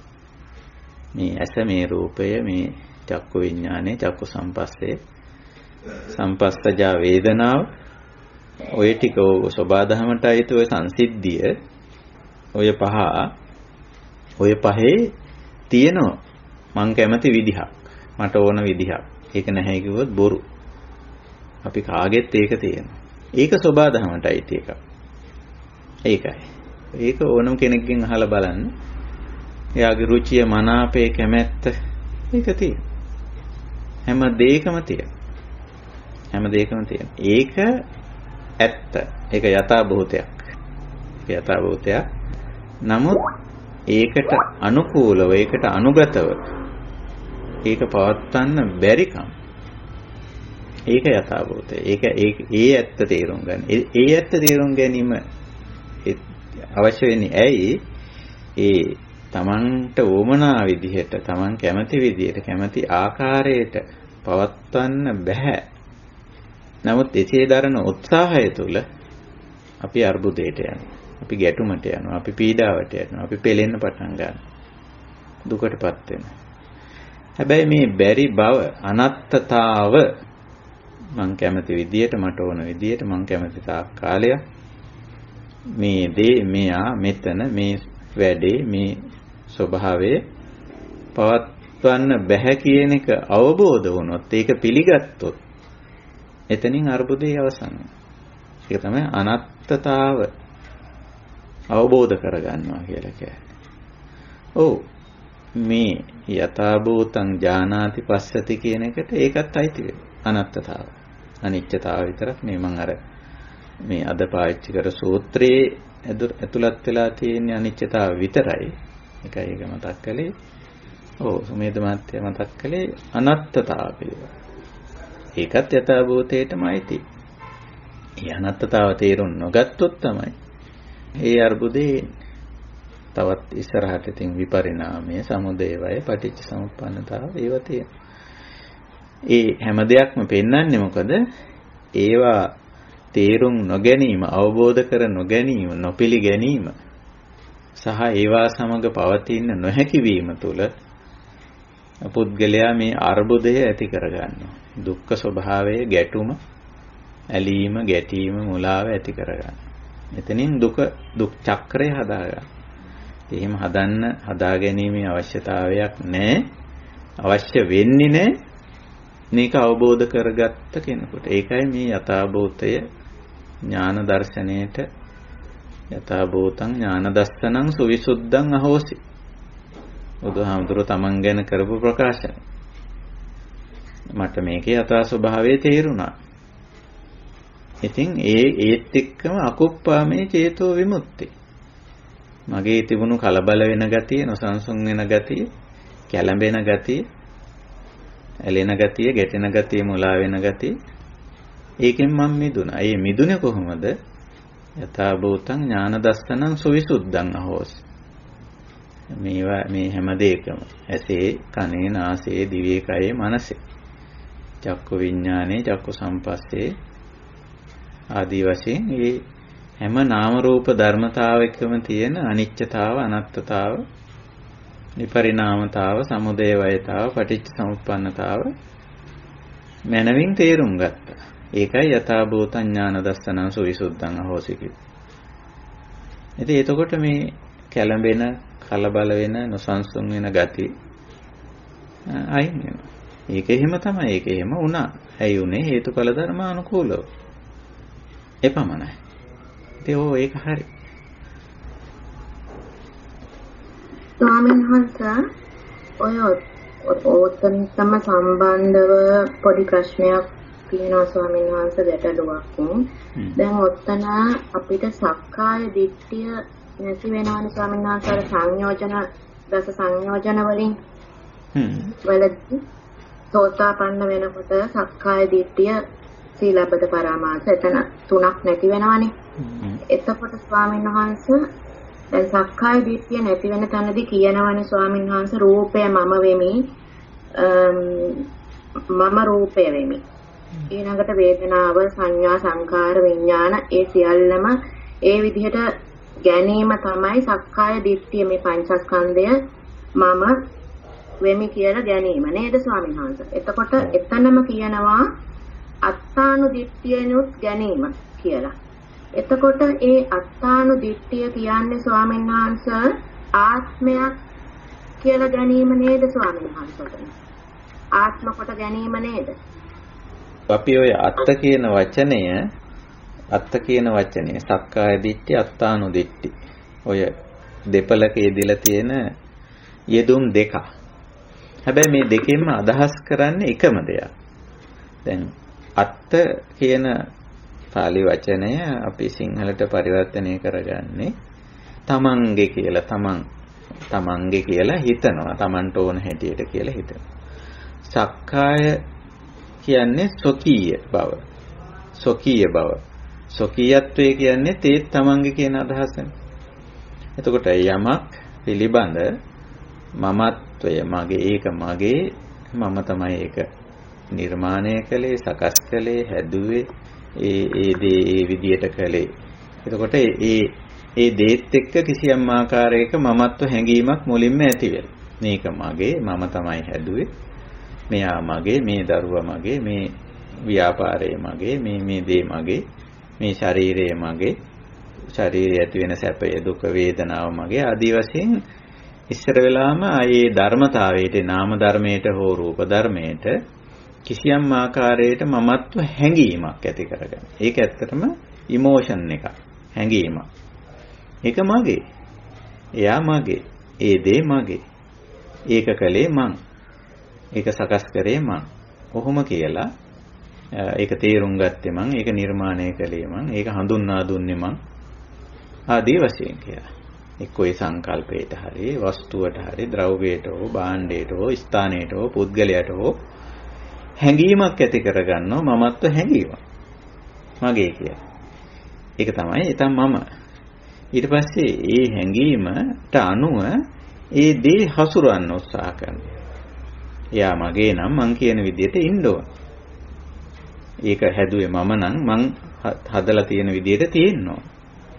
ඒ අදහස ඉදිරිපත් කරේ මම නම් ඒ අදහස ඒ විදිහට ක්‍රියාත්මක වෙන්න ඕන. ඔන්න පටන් ගන්නවා. මට ඕන හැටියට කියලා තවත් ඉස්සරහට යන මේ අත්තානු දිට්ඨිය සක්කාය දිට්ඨිය හැටිමි. ඒ දෙකම එකයි. ඕකේ දෙකක් නෙමෙයි. එතකොට තවදුරටත් යනවා. ඔව් මං කැමති තාක් කාලයක් කැමති ආකාරයට කැමති විදියට අර මමත්ව හැඟීම තමයි දිගටම යන්නේ. නමුත් එතෙන්දි බුදුරජාණන් වහන්සේ අපිට පෙන්නන්නේ මේ විදිහට මේ ඒක මමය මගේය මට ඕන හැටියට මං කැමති ආකාරයට පවත්වන්න පුළුවන්ද? බැහැ. මොකද අර අනිත්‍යතාවය නිසා, විපරිණාමතාවය නිසා, වය ධර්මයේ නිසා තව ධර්මතා ටිකක් මෙතන ක්‍රියාත්මක වෙනවා. ඒ ක්‍රියාත්මක වීම නිසා ඒ දේ මං කැමති විදියට කැමති ආකාරයට කැමති තාක් කාලයක් පවත්වන්න බෑ. සරල සිද්ධාන්ත සරල සංසිද්ධි වලින් ගත්තොත් අපි නිකන් මේ අපේ ශරීරයේ අපි බාහිරේ පොඩ්ඩක් පැත්තකින් තියලා ඇතුළතට ගිහිල්ලා බැලුවොත් කය මනස දෙකෙන් කයට ගිහිල්ලා බැලුවොත් අපිට දත් ටිකක් තියෙනවානේ කටේ දත් වලට අපි කියන්නේ සාමාන්‍ය විවහාරය මගේ කටේ දත් කියලානේ. මගේ දතක් රිදෙනවා. මගේ දත කකියනවා. මගේ දතක් ඇදිලා මගේ දත මේ කිලුටු වෙලා. ඒක සාමාන්‍ය විවහාරයේ එහෙම හැඟීමක් තියෙනවා. අජ්ජත්තං තමාගේ වශයෙන් සලකනු ලබනවා සම්මතක වශයෙන්. බුදුහාමුදුරුවෝ අජ්ජත්තං කියන වචනේ පාවිච්චි කරා. පාවිච්චි නොකර බෑ ඒක. සම්මුතික වශයෙන් තමාගේ කොට සලකන ගතිය. ඒක එහෙම තියෙනවා. මේ දත ගැන ඇහුවොත් ඕනම කෙනෙක්ගෙන් එයාගේ දත් ටික ගැන ඇහුවොත් ඔයාගේ දත් ටික කොයි විදිහටද ඔයා තියාගන්න කැමති? කොහොම තියනවටද කැමති? ඒ ගැන අදහසක් තියෙනවා එයාට. ඕනම කෙනෙක්ගේ තියෙනවා. ඉතින් ඒක හරි ස්වභාවිකයි. ඒක කිසි දෙයක්ම අස්වාභාවික නැහැ. ඒක ස්වභාවිකයි. නමුත් මේ අදහස මගේ දත් ටික මේ විදිහටයි පවතින්න ඕන පවත්ව ගන්න ඕන මට කියන ඒ අදහස ඒ විදිහටම ක්‍රියාත්මක කරන්න බැරි ස්වභාවය තමයි මේ අනත්තා. සමහර විට දත විසින්ම මේ මගේ අදහස වෙනස් කරනවා. එහෙම නැත්නම් මගේ අදහස වෙනස් වෙනවා. ඒකයි තියෙන්නේ. ඒක හේතුඵල ධර්මානුකූලව එහෙම වෙනස් වෙනවා. එතකොට මේ සක්කාය දිට්ඨිය මේ අත්තානු දිට්ඨිය කියලා කියන්නේ යමෙක් යම් ස්වභාවයක් පිළිබඳව කිසියම් ආකාරයක මගේ සැබැඳියාව මගේ සම්බන්ධතාවය ඉස්මතු කරන අවස්ථාවක්. ඒ මම මගේ සම්බන්ධයක් තියෙනවා. බාහිර දෙයටත් මගේ සම්බන්ධයක් තියෙනවා. එයා ඒ තැනත්තා ඒක එතන මගේ මම හැදුවේ මම නිර්මාණය කළේ මම ඒක එතන තිබ්බේ ඒ විදිහට තිබ්බේ මම. එතකොට ඒකයි මායි අතර සම්බන්ධයක් තියෙනවා. මේව සාමාන්‍ය මට්ටමින් ගන්න ඕන. සම්බන්ධයක් තියෙනවා. ඒක ස්වභාවිකයි. ඒක ඉතින් ප්‍රශ්නයක් නෙමෙයි. ඒකයි තියෙන්නේ. හැබැයි ඒ පිළිබඳව මම ගොඩනගන සංකල්පය ඒ දේ එයා එතන ඒක මෙන්න මෙහිමයි මට ඕන විදියට මම කැමති විදියට මම කැමති ආකාරයට පවත්වන්න ඕන කියලා අන්න එහෙම අපි යම් කිසි ආකාරයක සංකල්පයක් ගොඩනගන. ඒ සංකල්පය හේතුඵල ධර්මානුකූලයි ස්වභාවිකයි. බුදුහාමුදුරුවෝ අපෙන් අහන්නේ ඔබේ මේ සංකල්පය අන්න ඒක තමයි අත්තානු දිට්ඨිය කියන්නේ. සක්කාය දිට්ඨිය කියන්නේ. ඒ සංකල්පය ක්‍රියාත්මක කරන්න පුළුවන්. ඒකට වටිනාකමක් තියෙනවා. ඒකට වළංගුතාවයක් තියෙනවාද? ඇත්තම ලෝකේ ඇත්තම ස්වභාවය තුල ඒකට වළංගුතාවයක් තියෙනවද කියලා බලන්න. ඒකට වළංගුතාවයක් නැහැ. ඒකට වළංගුතාවයක් නැහැ. මේ මගේ දත් ටික මේ විදියට මේ ආකාරයට මෙසේ පවත්වගත යුතුයි කියන සංකල්පයේ අදහසට ප්‍රායෝගික තලයේ වළංගුතාවයක් නැහැ. නැත්තම් මගේ ස්වාමි පුරුෂයා මගේ භාර්යාව මේ විදියට මේ ආකාරයට මෙහෙම ඉන්න ඕන මෙහෙම වැඩ කරන්න ඕන මේ ආකාරය.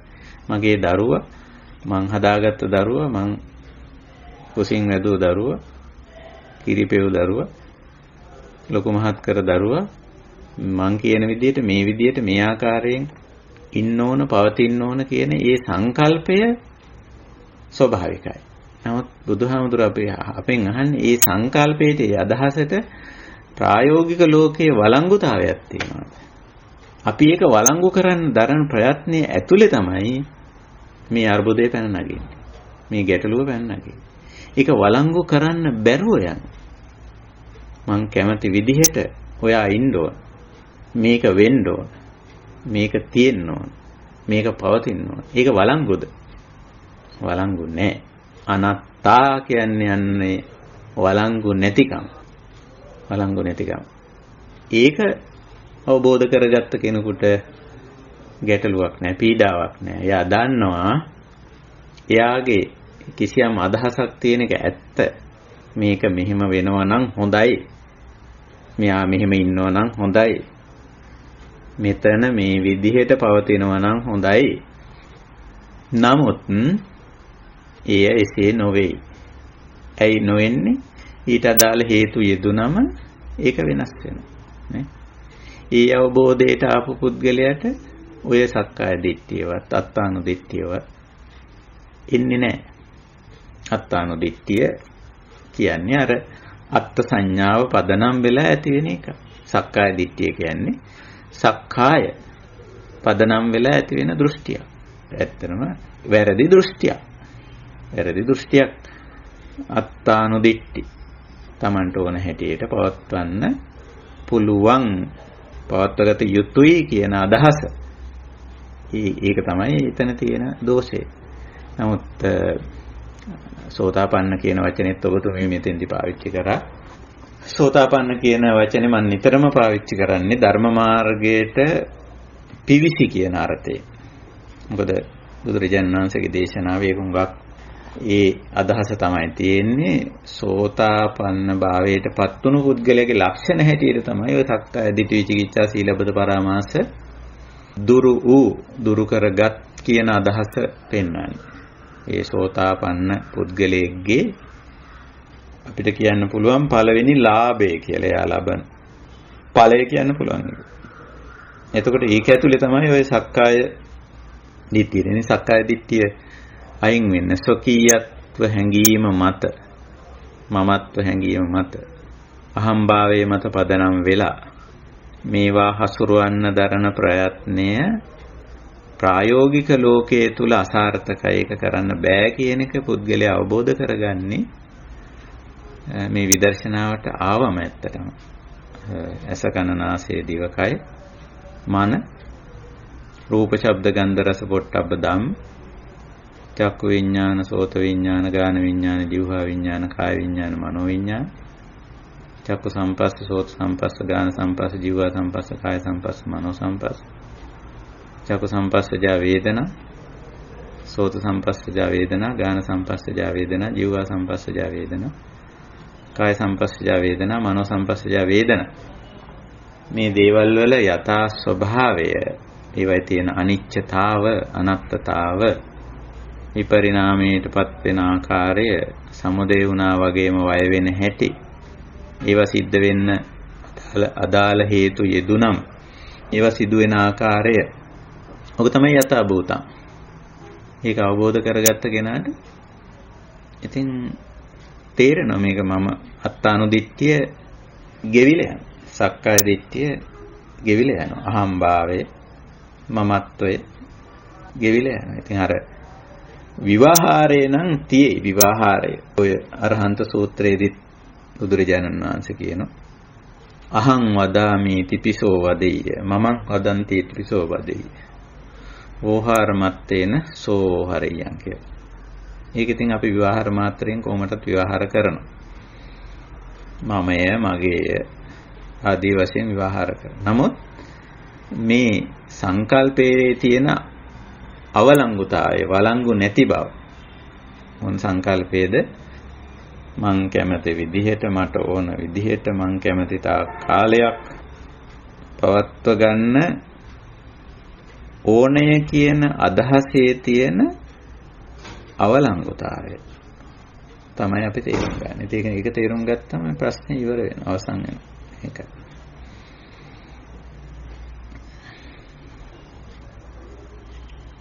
සර්ණයි සම්මානසේ තෙරුවන් සරණයි.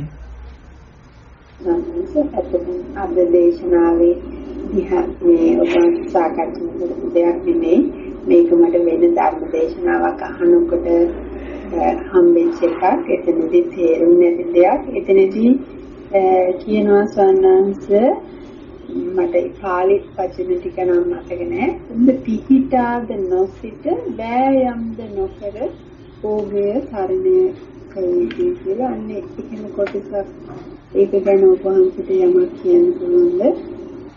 ඔය සංයුත්ත නිකායේ මුලටම තියෙන සූත්‍රය ඕගතරණ සූත්‍රය. ඒක සංයුත්ත නිකායේ මුලටම තියෙන සගතා වර්ගයේ දේවතා සංයුත්තේ මුලටම තියෙන සූත්‍රය ඕගතරණ සූත්‍රය.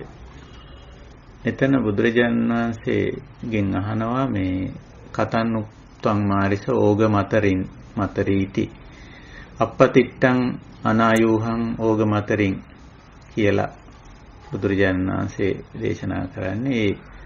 මේක අපි මේ අද කතා කර කාරණේට සම්බන්ධ කරගත්තොත් අස කන නාසය දිවකය මන රූප ශබ්ද ගන්ධ රස පොට්ටබ්බ ධම ඔය 30 ගත්තොත්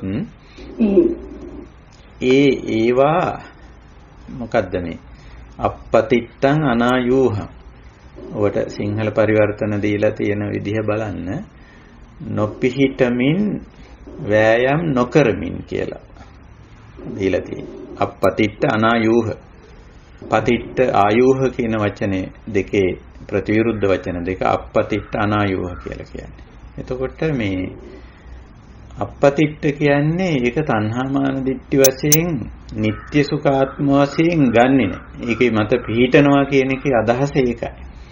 ගන්න බෑනේ. මේ අසකනනාසය දිවකය මනවත් ඒවට ගෝචර රූපවත් එයින් ඇති කරන විඥාන පස්ස වේදනාවත් එහෙම තණ්හාමාන දිට්ඨි වශයෙන් නিত্য සුඛාත්ම වශයෙන් ගන්නෙ නෑ. ඒ මත පිහිටන්නේ නෑ. නොපිහිටමින් කියලා කිව්වේ ඒක. ඒවා මත පිහිටන්නේ නෑ. ඒවා හේතුඵල ධර්මතා හැටියට නාම රූප ධර්ම හැටියට අනිත්‍ය අනාත්ම ලක්ෂණ වලින් යුක්ත දේවල් හැටියට තේරුම් අරන් ඒවා මත පිහිටන්නේ නැති ස්වභාවය තමයි අපපතිට්ඨං කියන්නේ. ඊළඟට ආයෝහන කියලා කියන්නේ ආයෝහණයට සම්බන්ධ වෙන්නේ ඔය අපි දෙවනුවට කියපු කාරණේ.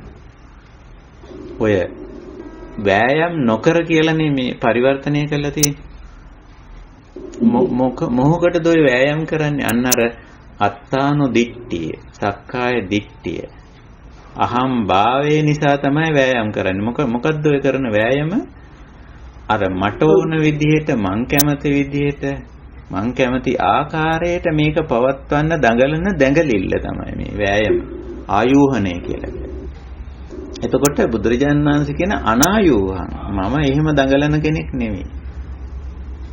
මං කැමති විදිහට මට ඕන විදිහට මං කැමති ආකාරයට පවත්වන්න දඟලන්නේ.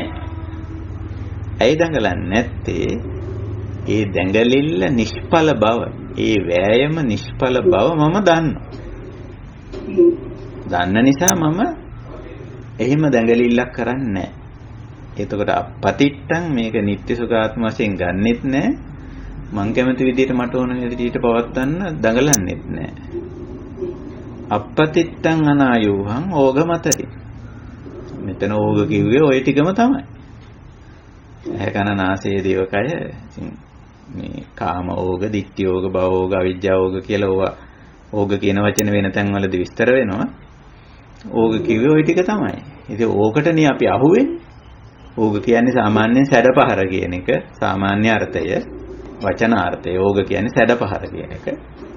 එතකොට අපි අහුවෙන සැඩපහර, සත්‍ය අහුවෙන සැඩපහර වෙන්නේ ඔය ටික. ඇස කන නාසය දිවකය මන රූප ශබ්ද ගන්ධ රස පොට්ටබ්බ ධම්ම. ඒවයින් ඇති කරන සුඛ දුක්ඛ අදුක්ඛම සුඛ වේදනා. ඕවටනේ අපි අහුවෙන්නේ. ඒකට අසු නොවි ඕක තරණය කරේ කොහොමද කියලා නෙමෙයි අහන්නේ. කතන්නු තම්මාරිස ඕගං අතරි කියලානේ ප්‍රශ්නේ අහන්නේ. කොහොමද මේ ඕගේ තරණය කරේ? කොහොමද තමුන්නාන්සේ මේකට නොවැටි ඉන්නේ? මේක ඉක්මෙව්වේ කොහොමද කියලානේ අහන්නේ. කෙටි වචන දෙකකින් බුදුරජාණන් වහන්සේ කිව්වා මම මේක මත පිහිටන්නෙත් නැහැ. මේක එක පොරබදන්නෙත් නැහැ කියලා. අපපතිට්ටං අනායෝහ. අපිටත් ඒකම තමයි. ඒ ප්‍රතිපදාවම තමයි. ඕක තරණය කරන්න පුළුවන් වෙන්නේ අපිට මේ පංචේන්ද්‍රයන්ට සහ මනසට ගෝචර වෙන දේට ඇලෙන්නේ ගැටෙන්නේ මුලා වීම. ඇලීම ගැටීම මුලා වීමට තමයි ඕග කියන්නේ. නොවි ඉන්නනම් එක පැත්තකින් අර මේවයි ස්වභාවයේ තේරුම් ගන්න ඒ මත පිහිටන් නැතෝ ඉන්නවා. ඒකේ අස්තිරභාවය, අනාත්ම භාවයේ තේරුම් අරගෙන ඒකට තණ්හා මාන දිට්ඨි කරන්නේ නැතුව ඒ දැක්ම නිවැරදි කරගන්නවා. එතකොට තමයි අපි ඒකේ පිහිටන් නැති පුද්ගලයෝ වෙන්නේ. ඊළඟට අර මේකේ තියෙන අර වින්දනයේ නිසානේ Tamanට ඕන හැටියට පවත්වන්න අපි දඟලන්නේ. ඒක වේදනාවත් එක්ක එන ලක්ෂණයක් ඇත්තටම. වින්දනය. අපි වේදනාව කියන්නේ පාලි වචනේ, සිංහලෙන් අපි ඒක පාවිච්චි කරන්නේ වින්දනය කියලා. මේ වින්දනයේ නිසා තමයි අපිට මං කැමති විදිහට මට ඕන විදිහට මේක පවත්වන්න මේ දරන දැඟලිල්ල ආයෝහණය කරන්නේ. වෑයම, උත්සාහය දැඟලිල්ල කරන්නේ.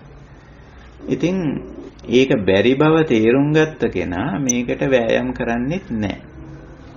අපපතිට්ටං අනායෝහං ඕග මතරේ. ඕක තමයි බුදුහාමුදුරන්ගේ ඔය දේශනාව.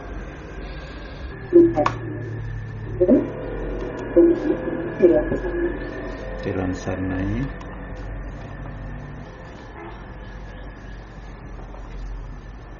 ස්වාමීන් වහන්සේ. ඔව්. තෙරුවන්යි. මට තව ප්‍රශ්නයක් තියෙනවා ස්වාමීන් වහන්සේ. දැන් ඔතන ස්වාමීන් වහන්සේ දැන් ඇසට රූපයක් මුණ ගැහුනම මෙතන චක්කු විඤ්ඤාණය හටගෙන පර්ශයක් හට ගන්නවනේ. එතකොට ස්වාමීන් වහන්සේ පර්ශයක් හට ගන්නවා කියන්නේම පංචස්කන්ධයක් හට ගන්නවා. පංචස්කන්ධය කියන්නේම ආයතනයක් එතන හට ගන්නවනේ.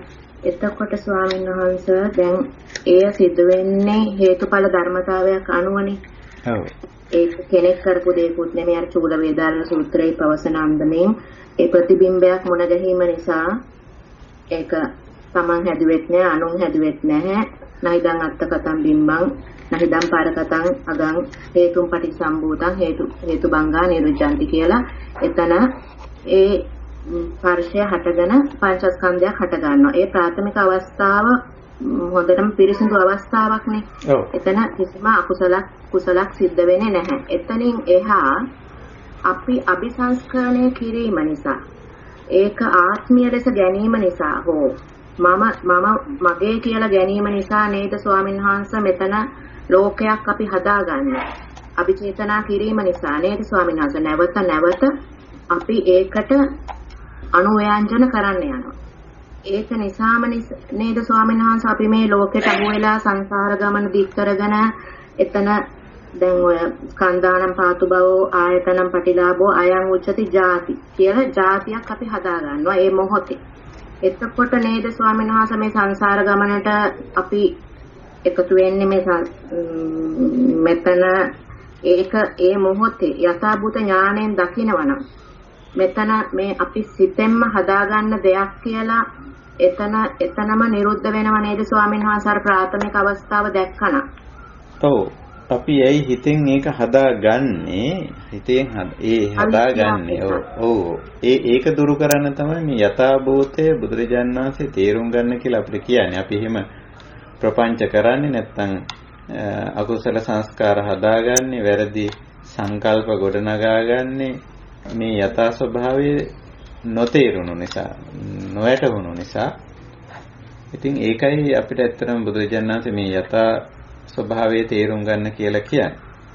ඔය එක හරි අපි එහෙම ගොඩනගා ගන්නවා නම්, එහෙම වැරදි සංකල්ප හදා ගන්නවා නම් එතන තියෙන්නේ අවිද්‍යාව.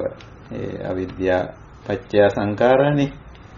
වැරදි තේරුම් ගැනීම, වැරදි වැටහීම තුලින් තමයි වැරදි සංකල්පනා ගොඩනගන්නේ. වැරදි සංකල්පනාවලටනේ සංකාර කිව්වේ. එතන ඉඳලා ඉතින් මේ දුක් චක්‍රය අන්තිමට දුක්ඛ දෝමනස් උපායාස සම්භවಂತಿ කියන තැනට එනකන් මේ චක්‍රය නැත්තම් චක්‍රය කියනකට වඩා හේතුඵල සිද්ධාන්ත හේතුඵල ක්‍රියාවලිය සිද්ධ වෙනවා. නමුත් ඉච්ඡර දුර නොයන්න නම් බුදුරජාණන් වහන්සේ අපිට පැහැදිලි කරනවා මෙන්න මේ යථා ස්වභාවය දකින්න. මේ ඇහැ ආදී ඉන්ද්‍රිය, රූප ආදී අරමුණු, චක්කු විඥාන ආදී නාම ධර්ම, පස්ස වේදනා ආදී නාම ධර්ම, ඒවයි යථා ස්වභාවය දකින්න. ඒතන යථා ස්වභාවය දැක්ක කෙනෙකුට ඔය විදිහේ ගැටලුවක් ඇති කරගන්න අවශ්‍ය වෙන්නේ නැහැ. මොකද එයාට තේරෙනවා මේවත් මේ ඇසක් තිබුණට, රූපයක් තිබුණට, චක්කු විඥානයක් පහළ වුණාට, චක්කු සංපස්ස වුණාට, එයින් වේදනාවක් ඇති කරාට, ඒ වේදනාව වින්දට ඒවයි යථා ස්වභාවය මේකයි.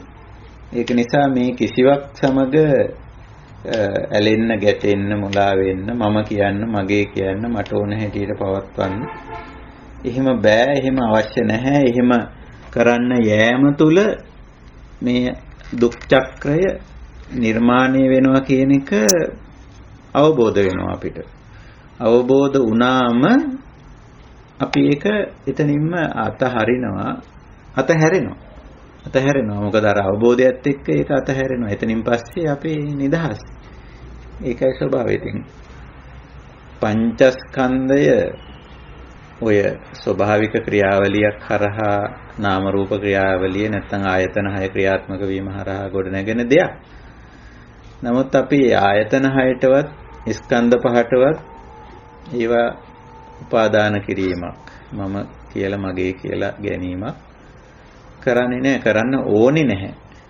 ඒවයි තියෙන යථා ස්වභාවය, ඇත්තම తত্ত্বය, ස්වභාවික తত্ত্বය තේරුම් ගත්ත කෙනෙකුට එහෙම අවශ්‍යතාවයක් නැහැ.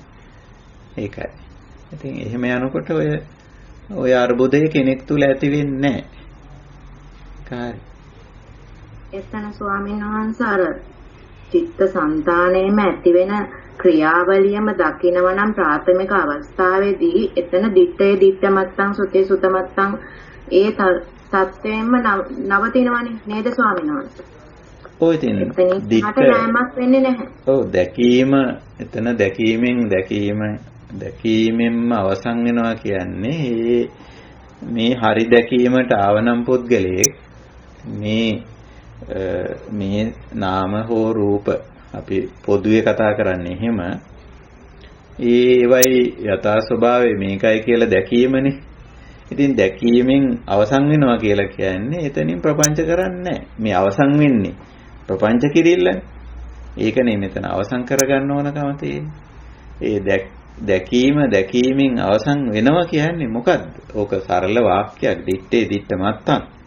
වචන දෙක තුනක් තියෙන්නේ. එතකොට දිත්තේ කියන්නේ මොකද්ද? දැක්ක කියන්නේ මොකද්ද? මේ යථා භූතං ඥාන දර්ශන. යථා ස්වභාවය දැක්ක කියන එකයි එතන දිත්තේ කියලා කියන්නේ. එතකොට එහෙම දැක්ක කෙනා ප්‍රපංච කරන්නේ නැහැ කියන එකයි දැකීමෙන් ඒක අවසන් කියලා කියන්නේ. හරියට දැක්ක කෙනා එතනින් එහාට මේ අකුසල සංස්කාර කරන්නේ, ප්‍රපංච කරන්නේ, අකුසල චේතනා කරන්නේ. ඒක දැකීමෙන් අවසන් වෙනවා කියලා කියන්නේ ඒක. එහෙම නැතුව මේ රූපය අවසන් වෙනවා එහෙම එකක් නෙමෙයි. ඒ රූපේ තවදුරටත් තියෙයි, ඇහත් තවදුරට තියෙයි. ඒ ඇහෙන් ඒ රූපේ තවදුරට දකි, දහස් වාරයක් දකි, හැමදාමත් දකි, වෙනස් ස්වරූප වලිනුත් දකි. ඒවා අවසන් වීමක් නෙමෙයි. මේ අකුසල ප්‍රපංච කිරීම අවසන් වෙනවා. ඒක තමයි ඒක දැකීමෙන් අවසන් වෙනවා කියලා කියන්නේ. ඇහැ අවසන් වීමක්වත් රූපේ අවසන් වීමක්වත් නෙවෙයි. අපිට ඇහැ පිළිබඳ ප්‍රශ්නයක්වත් නැහැ, රූපේ පිළිබඳ ප්‍රශ්නයක්වත් නැහැ. චක්කු විඥාන, චක්කු සංපස්සජා වේදනා මේ මොකවත් ප්‍රශ්න නෙවෙයි, ගැටලු නෙවෙයි. සබදාමට අයිති දේ. දැකීමෙන් අවසන් වෙන්නේ දැකීමට අදාළව අපේ අවිද්‍යාව නිසා ගොඩනගන ප්‍රපංචය, අකුසල සංකාරය. ඒක තමයි අවසන් වෙන්නේ. ඒක එතනින් ඉවරයි. ඒක ඉවර වෙන්නේ මොකද? එහෙම අකුසල සංස්කාරයක් ගොඩනගන්නේ නැහැ කියන එකයි. දිට්ඨ මත්තං කියලා කිව්වේ. ඒක එතනින් අවසන් වෙනවා කියලා. ඒ දැකීමෙන් අවසන් වෙන්නේ හරියට දැක්කොත් යථා භූතං ඥාන දස්සන. මේ දේ රූපේ, ශබ්දේ, ගන්ධේ, රසේ, ස්පර්ශේ ධර්මතාවයේ යථා ස්වභාවය දැක්කොත් තමයි එතනින් ඉවර වෙන්නේ. නොදැක්කොත් ඉවර වෙන්නේ නැහැ. නොදැක්කොත් එතන ඉඳලා ආයෙ ප්‍රපංච කරන්න පටන් ගන්නවා. අකුසල සංස්කාර කරන්න පටන් ගන්නවා. එහෙමයි යන්නේ. ඒක හරි. දැකීමෙන් අවසන් වෙනවා කියන්නේ නෝ ප්‍රඥා චක්කුවෙන් දකින්න ඕනේ නේද ස්වාමීන් වහන්සේ? ඔව්. ප්‍රඥා ඇසින් දකින්නවා කියන්නේ යථා ස්වභාවය දකින්නේ. පෙරවන් සරණයි ස්වාමීන් වහන්සේ. පෙරවන් සරණයි. හොඳයි. අපි එහෙනම් අදට අපේ කතා බහ අවසන් කරමු. අපි අදත් මේ සාකච්ඡාවට එළඹුණේ අපේ කමඨහන් සාකච්ඡාව වශයෙන්. ඉතින් වෙනදා වගේම අපේ සුපුරුදු කල්යාණ මිත්‍ර පිරිස මේ කමඨහන් සාකච්ඡාවට එළඹුණා. අපි දැන් සමාධි ශික්ෂාව ගැන තමයි මේ අවධානය යොමු කරන්නේ. කොහොමද සමාධිය ගොඩනගන්නේ කියන කාරණා. මෙතන තමයි ඇත්තටම හුඟක්ම අපි ගැටලුවකටපත් වෙන අමාරු කාර්යය. අර සීලය ගොඩනගනවටත් වඩා සමාධිය ගොඩනැගීමේ ක්‍රියාවලියේ දුෂ්කරතාවයක් තියෙනවා. එක පැත්තකින් ඊට අදාළ දැනුම අපි ඇති කරගත් ගැනීම අවශ්‍යයි. මේ දැනුම නැතුවත් බෑ. සමාධිය ගොඩනැගීමට අවශ්‍ය, සමාධිය වැඩිවීමට අවශ්‍ය දැනුම. ඒ දැනුම මත පදනම් වෙලා සමාධිය වඩන්න අපි යොමු වෙනවා.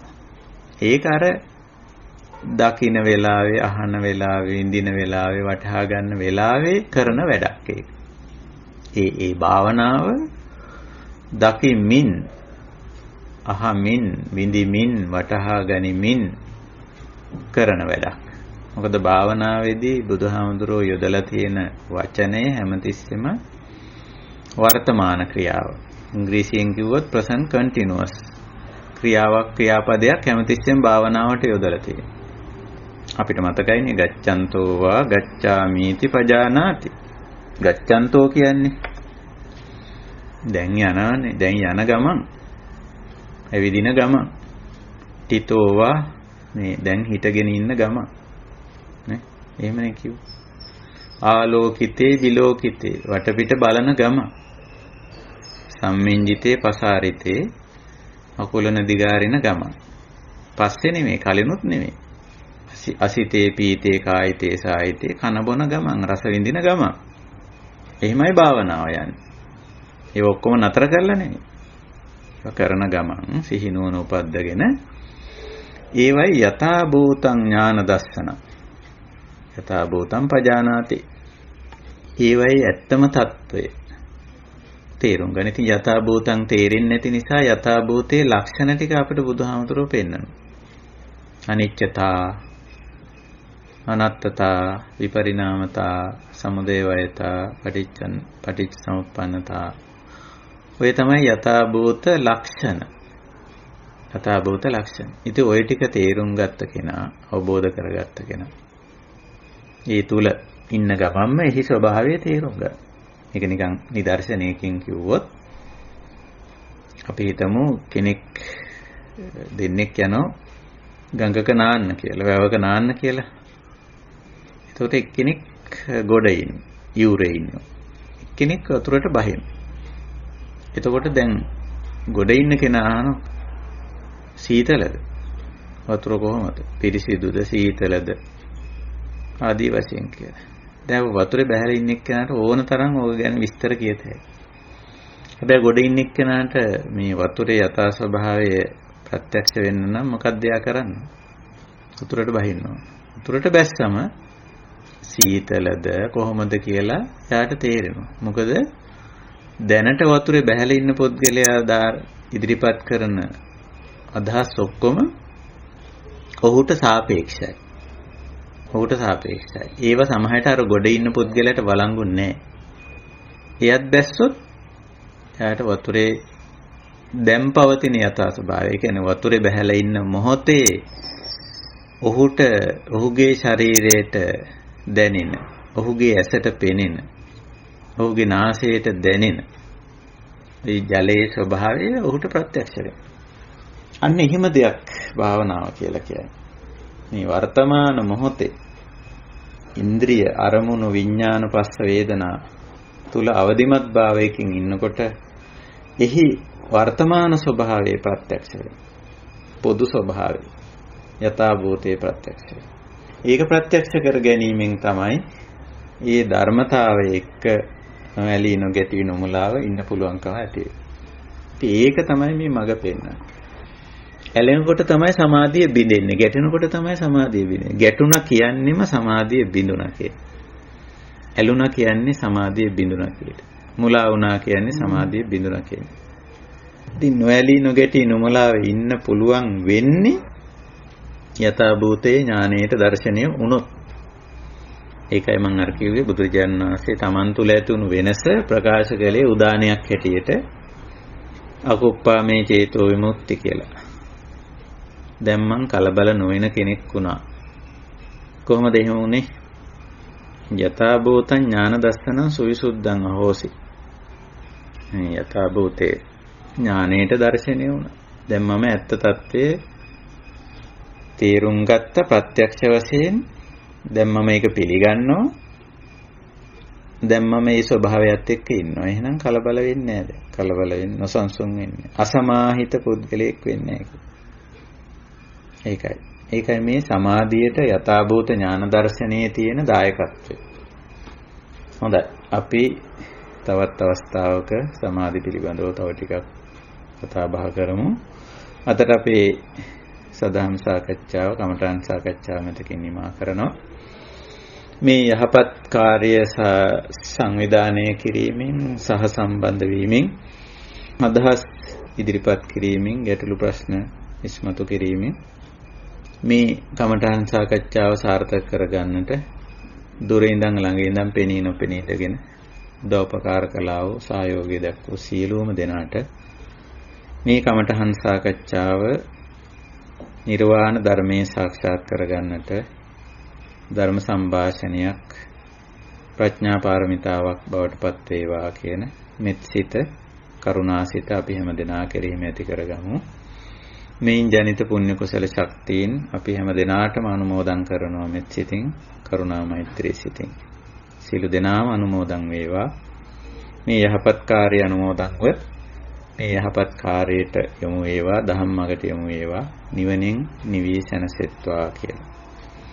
ittavataච අම්හෙහි සම්බතං පුඤ්ඤ සම්පදං සබ්බේ දේවා අනුමෝදන්තු සබ්බේ භූතා අනුමෝදන්තු සබ්බේ සත්තා අනුමෝදන්තු සබ්බ සංපත්ති සිද්ධියා ආකාසට්ටා ච බුම්මට්ටා දේවා නාග මහිද්దికා පුඤ්ඤන්තං අනුමෝදිත්වා චිරං රක්ඛන්තු ශාසනං චිරං රක්ඛන්තු දේශනං චිරං රක්ඛන්තු මං පරන්ති. ඉදං මේ ඥාතීනං හෝතු සුඛිතා හොන්තු ඥාතයෝ සබ්බේ සත්තා ච භූතා ච හිතා ච අහිතා ච මේ අනුමෝදිත්වා ඉමං පුඤ්ඤං බෝධයන්තු සිවං පදං. ඉමිනා පුඤ්ඤ කම්මේන මාමේ බාල සමාගමෝ සතං සමාගමෝ හෝතු යාව නිබ්බානුපත්තියා. ඉදං මේ පුඤ්ඤ කම්මං ආසවක්ඛයා වහං හෝතු සබ්බ දුක්ඛා පමුඤ්චතු. දේවෝ වස්සතු කාලේන සස්ස සම්පatti හෝතු ච පීතෝ භවතු ලෝකෝ ච රාජා භවතු ධම්මිකෝ. හැම දිනාටම ආශිර්වාද කරනවා. බුද්ධ ධම්ම සංඝ ත්‍රිවිධ අප්‍රමාණ ගුණ බලයෙන්ද අප මේ පුරන්නා වූ සීල සමාධි ප්‍රඥා ආදී උතුම් කුසල ශක්තියෙන්ද පින්වත් හැම දිනාටම සිතක් වේවා, ශාන්තියක් වේවා, යහපතක්ම වේවා. කායික මානසික සහනය සුවය සැලසේවා. මේ ලබන අස්වැසිල්ල තුලින් ඊතා ඉක්මනින් ඊතා පහසුවෙන් සීල සමාධි ප්‍රඥා ගුණ පුරාගෙන මේ ජීවිතයේදීම පරම ශාන්ත නිර්වාණ ධර්මයේ සාක්ෂාත් කරගන්නට හැම දිනාටම ශක්තිය, ධෛර්යය, වාසනාව උදා වේවා. සබ්බීතියෝ විවජ්ජන්තෝ සබ්බ රෝගෝ විනස්සතු මාතේ භවත්වන්තරායෝ සුඛී දීඝායුකෝ භව. අභිවාදන සීලිස්ස නිච්ඡං බුද්ධාපචායිනෝ චත්තාරෝ ධම්මා වඩ්ඩಂತಿ ආයුවන්නෝ සුඛං බලං. ආයුරාෝග්‍ය සම්පatti සග්ග සම්පatti මේවච අතෝ නිබ්බාන සම්පatti ඉමිනාතේ සමිජ්ජතු. තෙරුවන් සරණයි. සුවපත් වේවා.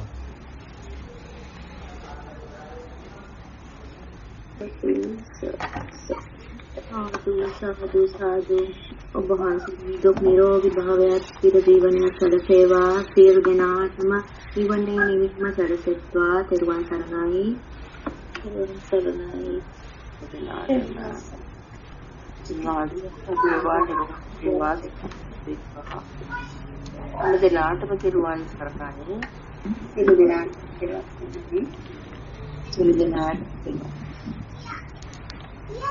තෙරුවන් සරණයි. සුවපත් වේවා.